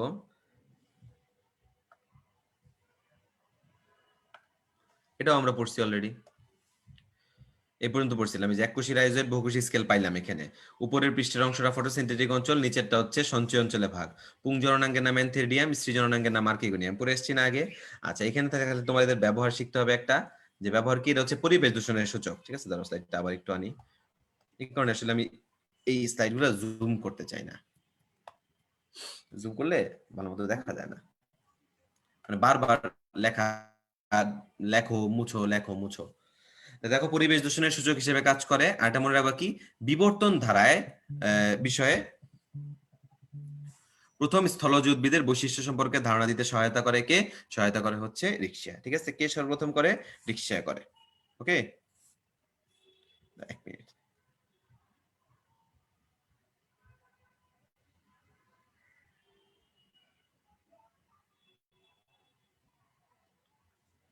বিবর্তন ধারা বিষয়ে প্রথম স্থলজ উদ্ভিদের বৈশিষ্ট্য দেয় হচ্ছে রিক্সা বা ব্রায়োফাইটা। আর পরিবেশ দূষণের কি হিসেবে কাজ করে? সূচক হিসেবে কাজ করে। এই মনে রাখতে পারলে মোর দেন এনাফ ব্রায়োফাইটার জন্য। ওকে, আচ্ছা, এই হচ্ছে আমাদের টোটাল ব্রায়োফাইটার কথা শেষ। পরিবেশ দূষণের সূচক কি? মনে করো এরা হচ্ছে পচনশীল। ঠিক আছে, এদের মধ্যে কি আছে? এদের পচার একটা ক্ষমতা আছে। তো অ্যাকচুয়ালি শৈবাল ছত্রাকের মধ্যে ওইরকম পচনশীলের বৈশিষ্ট্যটা তখন পর্যন্ত বিজ্ঞানীরা খুঁজে পায় নাই। প্রথম যখন মস উদ্ভিদটা পায় বা রিক্সিয়া পায়, তখনই দেখছে যে এদের মধ্যে পচনশীল ক্যাপাসিটি নামক একটা জিনিস আছে, যা কিনা বায়ুমণ্ডলে নাইট্রোজেনাস সাবস্টেন্স রিলিজ করতেছে, অপ্রয়োজনীয় পদার্থ রিলিজ, হাইড্রোজেন সালফাইড রিলিজ করতেছে। ওইখান থেকে বলছে যে হ্যাঁ, পরিবেশ দূষণের সূচনা করছে যে উদ্ভিদগুলো পচার মাধ্যমে। কারণ তখন যখন মনে করো এই কলকারখানার অস্তিত্ব ছিল না, কিন্তু উদ্ভিদ উদ্ভিদ তো সবই ছিল। তার মানে তখনও তো পরিবেশ দূষণ হয়েছে সাম এক্সটেন্টে, ঠিক না? তো তখন কিভাবে হইতো? এই উদ্ভিদগুলা পচে পচে হইতো। তো যেটা আসছে যে সর্বপ্রথম উদ্ভিদটা পচছে এরকম একটা জিনিস, সেটা কে প্রথম, মানে কিসের মাধ্যমে এই দূষণটা বের করা গেছে? সেটা বের করা গেছিল রিক্সার মাধ্যমে। এবং এখন বর্তমান সময়ে যদি তুমি বলো এই বায়ুমণ্ডলটা এত পার্সেন্ট দূষিত, তার মানে আসলে এই যে পার্সেন্টেজ, কার সাপেক্ষে পার্সেন্টেজটা ব্যবহার করতেছো? তুমি ব্যবহার করতেছো রিক্সার সাপেক্ষে কত। মানে এখন রিক্সাটাকে হচ্ছে স্ট্যান্ডার্ড কাউন্ট করছে, যে রিক্সা দিয়ে হচ্ছে প্রথম দূষণটা মাপ ছিল যে হ্যাঁ ও হচ্ছে তো দূষক করছে। এখন এর স্ট্যান্ডার্ডের উপর বেস করে মাপে যে এটা কি আরো বেশি না আরো কম। এই কারণে রিক্সাকে বলা হয় পরিবেশ দূষণের সূচক। এবার দেখো জনন। এই যে অঙ্গজ জনন পদ্ধতি কি? পুরাতন অংশের পচনের মাধ্যমে করতে পারে। একটা অস্থানিক শাখা তৈরি করে, যে আমরা এরকম আঁকলাম না একটু আগে, এই যে এখান থেকে শাখা তৈরি করে করতে পারে। এখান থেকে তারা টিউবার সৃষ্টির মাধ্যমে করতে পারে। টিউবারটা আবার একটু ভেতর থেকে তৈরি হয়। আচ্ছা, আর যৌন জনন কি মনে রাখবা? এটা হচ্ছে হোমোস্পোরাস, মানে স্পোর তৈরি করবে। স্পোর গুলো আবার সেম আকার। শুক্রাণু আমরা জানি দ্বি ফ্লাজেলা বিশিষ্ট, আর ডিম্বাণু হচ্ছে ফ্লাস্ক আকৃতির। সাঁতার কাটে, মানে জলীয় মাধ্যম প্রয়োজন। এখন এই যে মনে করো নিষেকের ফলে যে জাইগোট উৎপন্ন হয়, জাইগোটটা প্রথমে লম্বালম্বী ভাগ হয়, এরপরে আড়াআড়ি ভাগ হয়। প্রথমে লম্বালম্বী, এরপরে আড়াআড়ি। কয় অবস্থাপ্রাপ্ত? আটকোষী অবস্থাপ্রাপ্ত। কয় অবস্থাপ্রাপ্ত? আটকোষী। তখন এর বাইরের এই স্তরটাকে নাম দেয় হচ্ছে এমফিথেসিয়াম। আর এর ভেতরে যেটা আছে সেটাকে নাম দেয় এন্ডোথেসিয়াম। সিম্পল কথা, ভেতরে মানে এন্ডো, বাইরে মানে এমফি। তাই দেখো বহিস্থ এমফিথেসিয়াম আর অন্তস্থ এন্ডোথেসিয়াম। বাইরে মানে কি? ত্বক তৈরি করবে, দেখো আবরণ তৈরি করছে। আর এন্ডোথেসিয়াম মানে কি? ভেতরে জাইগোটের ভেতর থেকে কি বের হবে? স্পোর বের হবে না? জাইগোট যদি স্পোরোফাইট হয়, জাইগোটের বিভাজনে যদি স্পোর নির্গমন হয়, তাহলে জাইগোটের ভিতর থেকে কি স্পোরিত তৈরি করবে। এই দেখো, এই কারণে এন্ডোথেসিয়ামটা হচ্ছে স্পোরোজেনাস কোষ। এন্ডোথেসিয়ামটা কি তৈরি করে? স্পোরোজেনাস কোষ। জনক্রম সুস্পষ্ট কিন্তু হেটারোমরফিক। এই তিনটা প্রশ্ন উত্তর দাও।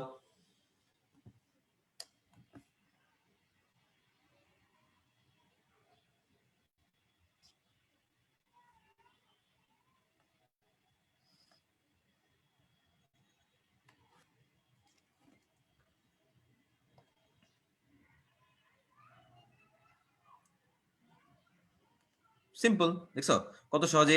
তোমরা কিন্তু 8টা প্রশ্নের উত্তর আমি প্রশ্ন করলাম, তোমরা ধাম ধাম উত্তর দিয়ে দিলা।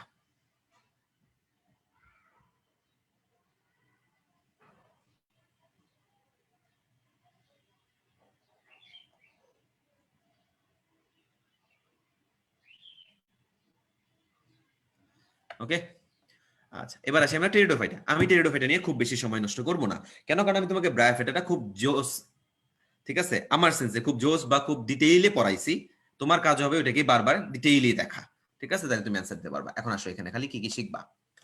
টেরিডোফাইটটা হচ্ছে ফার্ন। টেরিডোফাইট বললে আমরা ফার্ন চিন্তা করি। এবং মনে করে দেখো থ্যালোফাইটা, ব্রায়োফাইটা, টেরিডোফাইটা, এটা কি অপুষ্পকের মধ্যে সবচেয়ে উন্নত ছিল? অপুষ্পকের মধ্যে সবচেয়ে উন্নত ছিল না? আবার এটার মধ্যে কি সব উপস্থিত ছিল, মানে পরিবহন টিস্যু উপস্থিত ছিল। তাহলে একমাত্র অপুষ্পক উদ্ভিদ বা ক্রিপ্টোগ্যামিয়া যার মধ্যে কি ছিল? ভাস্কুলার টিস্যু ছিল। এই কারণে দেখো এর আরেক নাম ভাস্কুলার ক্রিপ্টোগ্যামাস। এর আরেক নাম কি? ভাস্কুলার ক্রিপ্টোগ্যামাস। ঠিক আছে।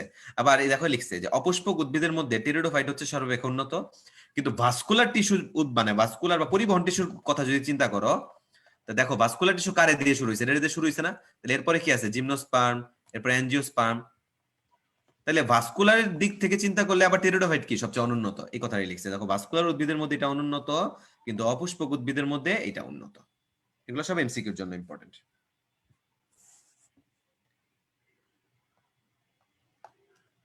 এই বৈশিষ্ট্য তুমি রিডিং পড়বা, আমি তোমার এখানে কিচ্ছু পড়াবো না। তুমি দেখবা এখানে একটাও তোমার না বোঝার মতো নাই। এইটা তোমাদের বইয়ে কোথাও নাই, ঠিক আছে? এটা অন্যান্য বই মিলায় দেওয়া, এখানেও বোঝানোর কিছু নাই। আমি সুন্দর মতো দিয়ে দিছি, তুমি উদাহরণ কিভাবে মনে রাখবা, কোনটার জন্য কি। মানে প্রথম কথা হচ্ছে অর্থনৈতিক গুরুত্ব টেরিস, যে আমরা কই ব্যবহার করতে পারি, মানুষের খাদ্য, পশুর খাদ্য, ঔষধ, রাসায়নিক পদার্থ নিষ্কাশন, সৌন্দর্যবর্ধক, কয়লা, নাইট্রোজেন সংবন্ধন, এবং কোনটার কোনটার উদাহরণ দেওয়া আছে, কোনটা তুমি টেকনিক দিয়ে মনে রাখতে পারবা কিভাবে কি, এটা এখানে আছে। যখন লেকচার স্লাইড আপলোড দিব তুমি এটা এখান থেকে পড়ে নিতে পারবা।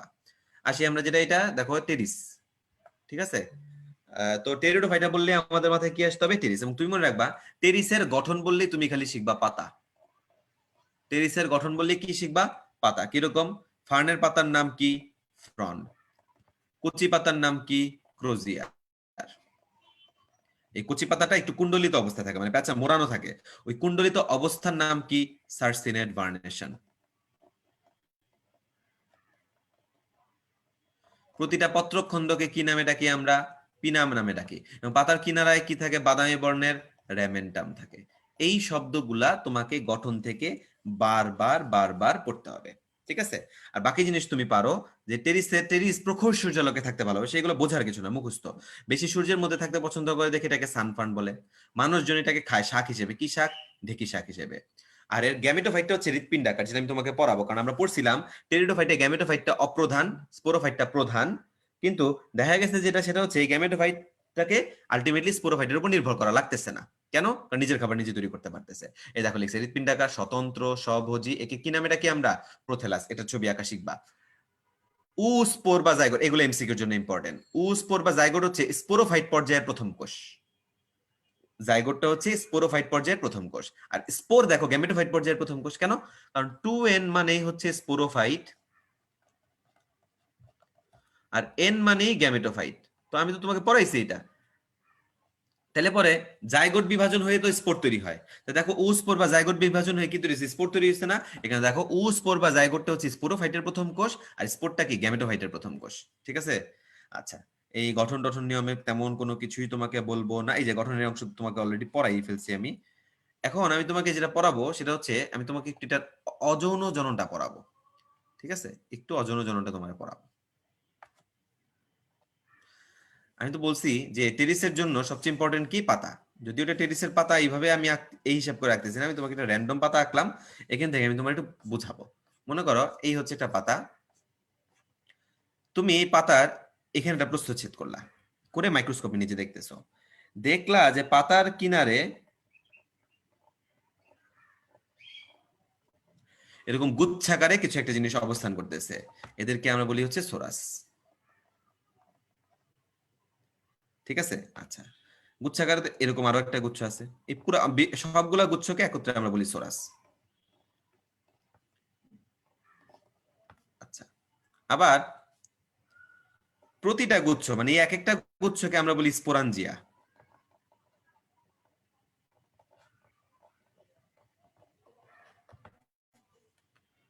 আবার এই স্পোরাঞ্জিয়ার ভিতরে যে এক একটা আছে না, ওই প্রতিটাকে আমরা বলি হচ্ছে স্পোর। তাহলে কি মনে রাখবো? অনেকগুলো স্পোর একত্রে কি তৈরি করে? স্পোরাঞ্জিয়া। অনেকগুলো স্পোরাঞ্জিয়া একত্রে মিলে কি তৈরি করে? সোরাস, ঠিক আছে? আচ্ছা, এবং এই স্পোর বা সোরাস বা স্পোরাঞ্জিয়া, এই তিনটাই উৎপন্নকারী পাতা। এই পাতাটাকে বলে স্পোরোফিল। এই পাতাকে কি বলে? স্পোরোফিল বলে।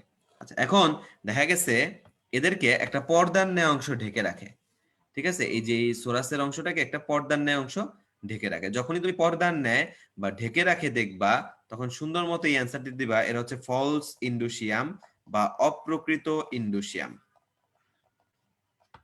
ফলস ইন্ডুসিয়াম বা অপ্রকৃত ইন্ডুসিয়াম। এবং এই স্পোরাঞ্জিয়ামটা হচ্ছে দুইটা জিনিসের সমন্বয়ে গঠিত, বৃন্ত ক্যাপসুল। বৃন্ত আর ক্যাপসুল, এই ক্যাপসুলের আবার দুইটা পার্ট। অ্যানুলাস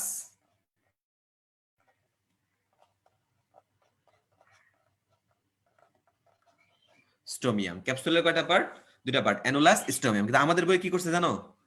ক্যাপসুলেরই তিনটা পার্ট দিছে, বৃন্ত, স্টোমিয়াম, অ্যানুলাস, এই তিন পার্ট দিয়ে দিছে। কিন্তু আসলে হওয়ার কথা ছিল স্পোরাঞ্জিয়ামের দুইটা অংশ, বৃন্ত আর ক্যাপসুল, ক্যাপসুলের দুইটা অংশ অ্যানুলাস আর স্টোমিয়াম। এখন কিছু করার নাই, দিছে কি আর করবা। তুমি মনে রাখবা, মনে করো এই হচ্ছে স্পোরোফাইটটা, এর এই উপরের অংশটা, ঠিক আছে, উপরের অংশটা তৈরি করে হচ্ছে অ্যানুলাস। এটা কি? অ্যানুলাস। এবং এটা উপরে আসলে কি হিসেবে কাজ করে? ঢাকনা হিসেবে কাজ করে, পাতিলের ঢাকনা। এবং অ্যানুলাসের বৈশিষ্ট্য হচ্ছে এরা হচ্ছে হাইড্রোফিলিক, মানে যখনই এরা পানির সংস্পর্শে আসবে এই ঢাকনাটা খুলে যাবে। ঢাকনা খুলে গেলে ভেতরে কি আছে? সব স্পোরে ভরা। ভেতরে কি আছে? স্পোর। এই স্পোর গুলা বের হয়ে আসবে। তাহলে এবং স্পোর গুলো আমরা জানি এক একটা কি হ্যাপ্লয়েড, এবং হ্যাপ্লয়েড মানে কোন দশা শুরু করবে? গ্যামেটোফাইটিক দশা শুরু করবে। এবং এই গ্যামেটোফাইটটা কি নামে পরিচিত? প্রোথ্যালাস। কি নামে পরিচিত? প্রোথ্যালাস, যেটা স্বাধীন স্বতন্ত্রভাবে বাস করতে পারে। এই হচ্ছে তোমার প্রোথ্যালাস। এখন এটাও কালার কি? সবুজ। এরও দেখো একটা অগ্রস্থ খাঁজ আছে, অগ্রস্থ খাঁজের চারপাশে কি আছে? আর্কিগোনিয়াম, মানে ফ্লাস্ক আকৃতির। এবং নিম্ন দেশে রাইজয়েড আছে এককোষী। এবং রাইজয়েডের মাঝখানে মাঝখানে দেখো গোলাকার বৃন্তযুক্ত কি আছে? অ্যান্থেরিডিয়াম আছে। মানে জনন কোষের অবস্থান তোমার পড়া হয়ে গেল। এখন তুমি যেটা মনে রাখবা, এই দেখো আমি যা যা পড়াইছি, স্পোরাঞ্জিয়ামের গুচ্ছকে সোরাস বলে, সোরাস উৎপন্নকারী পাতাকে স্পোরোফিল বলে। এটা একটু মনে রেখো। 16টা করে স্পোর মাতৃকোষ তৈরি করে। কয়টা স্পোর মাতৃকোষ? 16টা। তাহলে প্রতিটা স্পোরাঞ্জিয়াম থেকে স্পোর কয়টা? মনে রাখবা, একটা মাতৃকোষ থেকে আসে 4টা। তাহলে মনে করো একটা থেকে আসে 4টা, তাহলে 16টা থেকে কয়টা আসবে? 64টা। এটা যেন মনে থাকে। প্রতিটা স্পোরাঞ্জিয়াম থেকে 64টা হ্যাপ্লয়েড স্পোর উৎপন্ন হয়। এই দেখো, স্পোরাঞ্জিয়াম বৃন্ত ক্যাপসুল নিয়ে গঠিত, ক্যাপসুল হচ্ছে অ্যানুলাস স্টোমিয়াম নিয়ে গঠিত। আর এর যৌন জননের ক্ষেত্রে মনে রাখবা আর্কিগোনিয়ামের দুইটা অংশ, এগুলো পড়াইছি তোমাকে। অ্যান্থেরিডিয়ামের শুক্রাণু থাকে কয়টা? এগুলাও পড়াইছি। তুমি মনে রাখবা এইটার শুক্রাণু হচ্ছে বহু ফ্লাজেলা বিশিষ্ট। এটা শুক্রাণু কি? বহু ফ্লাজেলা বিশিষ্ট। ব্রায়োফাইটাটা ছিল দ্বি ফ্লাজেলা বিশিষ্ট, কিন্তু টেরিডোফাইটের শুক্রাণু কেমন? বহু ফ্লাজেলা বিশিষ্ট। আর টেরিসের ব্যবহার কি? তুমি খালি স দিয়ে মনে রাখবা। দেখো, সা সা সা, এটা সার হিসেবে ব্যবহার করতে পারবো, ঘর সাজাতে ব্যবহার করতে পারবো, শাক হিসেবে ব্যবহার করতে পারবো। ঠিক আছে, সার হিসেবে, ঘর সাজানোর জন্য, শাক হিসেবে। ক্লিয়ার? তাহলে এই প্রশ্নগুলার একটু উত্তর দাও। যার মধ্যে 10 আর 11 তোমাকে ওইরকম পড়াই নাই, কিন্তু তোমাকে এখন একটু পড়াবো আমি। ঠিক আছে, তুমি 10-11 বাদ দিবা, বাকিগুলো উত্তর লেখো। বাকিগুলো পড়াইছি।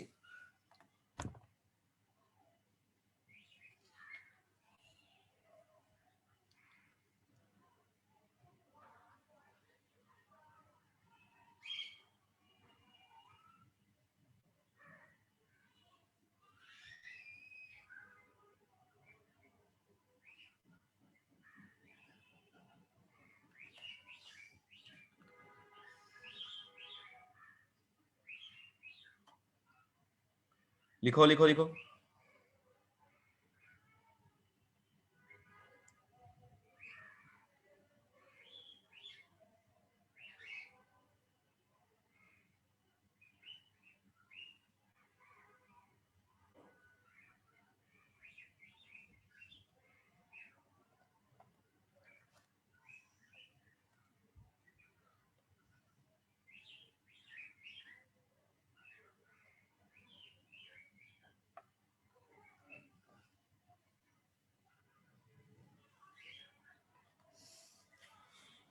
এখানে এসে সবাই আটকে গেছে, এই যে একটু টানের উপর পড়াইছি এই কারণে। দেখো, আমি তো তোমাকে পড়াইছি কচি পাতার কুণ্ডলিত অবস্থাকে কি বলে? সার্সিনেট ভার্নেশন। মাত্র পড়াইছি না? না, শোনো, ক্রোজিয়ারটা হচ্ছে কুণ্ডলিত পাতার নাম। ঠিক আছে, কুণ্ডলিত পাতাটা, কচি পাতাটার যে নাম ওইটা। কিন্তু তোমাকে যখনই বলবে অবস্থাটার নাম কি, অবস্থা বললেই তোমরা অ্যান্সার দিবা সার্সিনেট ভার্নেশন। এই প্রশ্নে কিন্তু সবাই ভুল করে। খেয়াল রাখবা, যখন তোমার কাছে কচি পাতার নাম চাবে, কুণ্ডলিত কচি পাতার নাম চাবে, তুমি বলবা ক্রোজিয়ার। কিন্তু যখন অবস্থার কথা বলবে অ্যান্সার দিবা সার্সিনেট ভার্নেশন। স্পোর তৈরিকারী পাতাকে কি বলে? স্পোরোফিল। মাত্র পড়াইছি। পানিগ্রাহী মানে হাইড্রোফিলিক, কে? অ্যানুলাস। জনুক্রম হেটারোমরফিক। আর ফার্ন প্রোথেলাস কেমন দেখতে? হৃৎপিণ্ডাকার বা হার্ট শেপ। এখন আসো ভাস্কুলার বান্ডল। মনে রাখবা এই সমস্ত নিম্ন শ্রেণীর উদ্ভিদের জন্য ভাস্কুলার বান্ডল দুই রকমের, একটা হচ্ছে হেড্রোসেন্ট্রিক আর একটা হচ্ছে লেপ্টোসেন্ট্রিক। মানে একটা হচ্ছে জাইলেম কেন্দ্রিক আর একটা হচ্ছে ফ্লোয়েম কেন্দ্রিক। মানে কেন্দ্রে জাইলেম আর এদের মনে করো বাইরে জাইলেম। ঠিক আছে? তো টেরিস বা ফার্ন, সব ফার্ন হচ্ছে হেড্রোসেন্ট্রিক। আর দুইটাও উদ্ভিদ খালি মনে রাখবা, ড্রাসিনা আর জুক্কা, এরা হচ্ছে ফ্লোয়েম কেন্দ্রিক। তাহলে টেরিসের ভাস্কুলার বান্ডলটা কেমন হবে? হেড্রোসেন্ট্রিক। টেরিসের ভাস্কুলার বান্ডল কেমন হবে? হেড্রোসেন্ট্রিক বা জাইলেম কেন্দ্রিক। আর পটাশ নিষ্কাশনে কোন টেরিডোফাইট ব্যবহৃত হয়? তোমায় ওই যে একটু আগে আমি যে তোমার একটা নোট দিছি না, একটা পেজের মধ্যে আছে, ওইখানে তুমি পাবা, দেখবা পাদ্রি ছিল একা। পটাশ নিষ্কাশনের জন্য হচ্ছে ড্রায়োটেরিস। ঠিক আছে? ওইটা এখানে না পারলেও সমস্যা নাই, কিন্তু বাকি যেই পয়েন্টগুলা এইগুলা তোমার পারতে হবে। ঠিক আছে? এগুলো সহজ জিনিস ছিল, আমার কথা বলার কথার মাঝখান থেকেই আমি তোমার এই প্রশ্নগুলা করছি। ঠিক আছে? তো এই হচ্ছে মোটামুটি আমাদের আজকের পরে যে এই সামারি দেওয়া আছে এখানে, যে এই অধ্যায় থেকে তুমি কি দক্ষতা অর্জন করলা, মোটামুটি আমি তোমাকে এখান থেকে সবই পড়াই দিছি। তো টেনশন নিও না। টেরিসের জন্যক্রমটা একটু ছবি থেকে, বই থেকে ছবি দেখবা। রিক্সিয়ার জন্যক্রম, থ্যালাসের প্রস্থচ্ছেদ, থ্যালাসের প্রস্থচ্ছেদ কিন্তু অবশ্যই অবশ্যই ভালো মতো দেখবা। ঠিক আছে? তাহলে এই হচ্ছে আমাদের পড়া। সবাই ভালো থাকবা, সুস্থ থাকবা ইনশাআল্লাহ। আমাদের যদি কোনো সমস্যা থাকে তোমরা অবশ্যই তোমাদের যে প্রবলেম শেয়ারিং গ্রুপে ওখানে লিখো। আর যদি সমস্যা থাকে আমি তো সলভ করেই দিব। এবং আবারও রিকোয়েস্ট থাকবে, ক্লাসটা সুযোগ হইলে আরেকবার দেখবা এবং দেখে সুন্দর মতো এই ব্রায়োফাইটার নোট বানায় ফেলবে এবং ফুল এন্ড ফাইনাল আজকে একবার পড়ে ফেললা, আবার সামনে জীবনে ভর্তি পরীক্ষা যেদিন দিতে নিবা তখন একবার পড়বা। এর মাঝখানে আর কোনোদিন পড়া লাগবে না ইনশাআল্লাহ। ঠিক আছে? সবাই ভালো থেকো। আসসালামু আলাইকুম।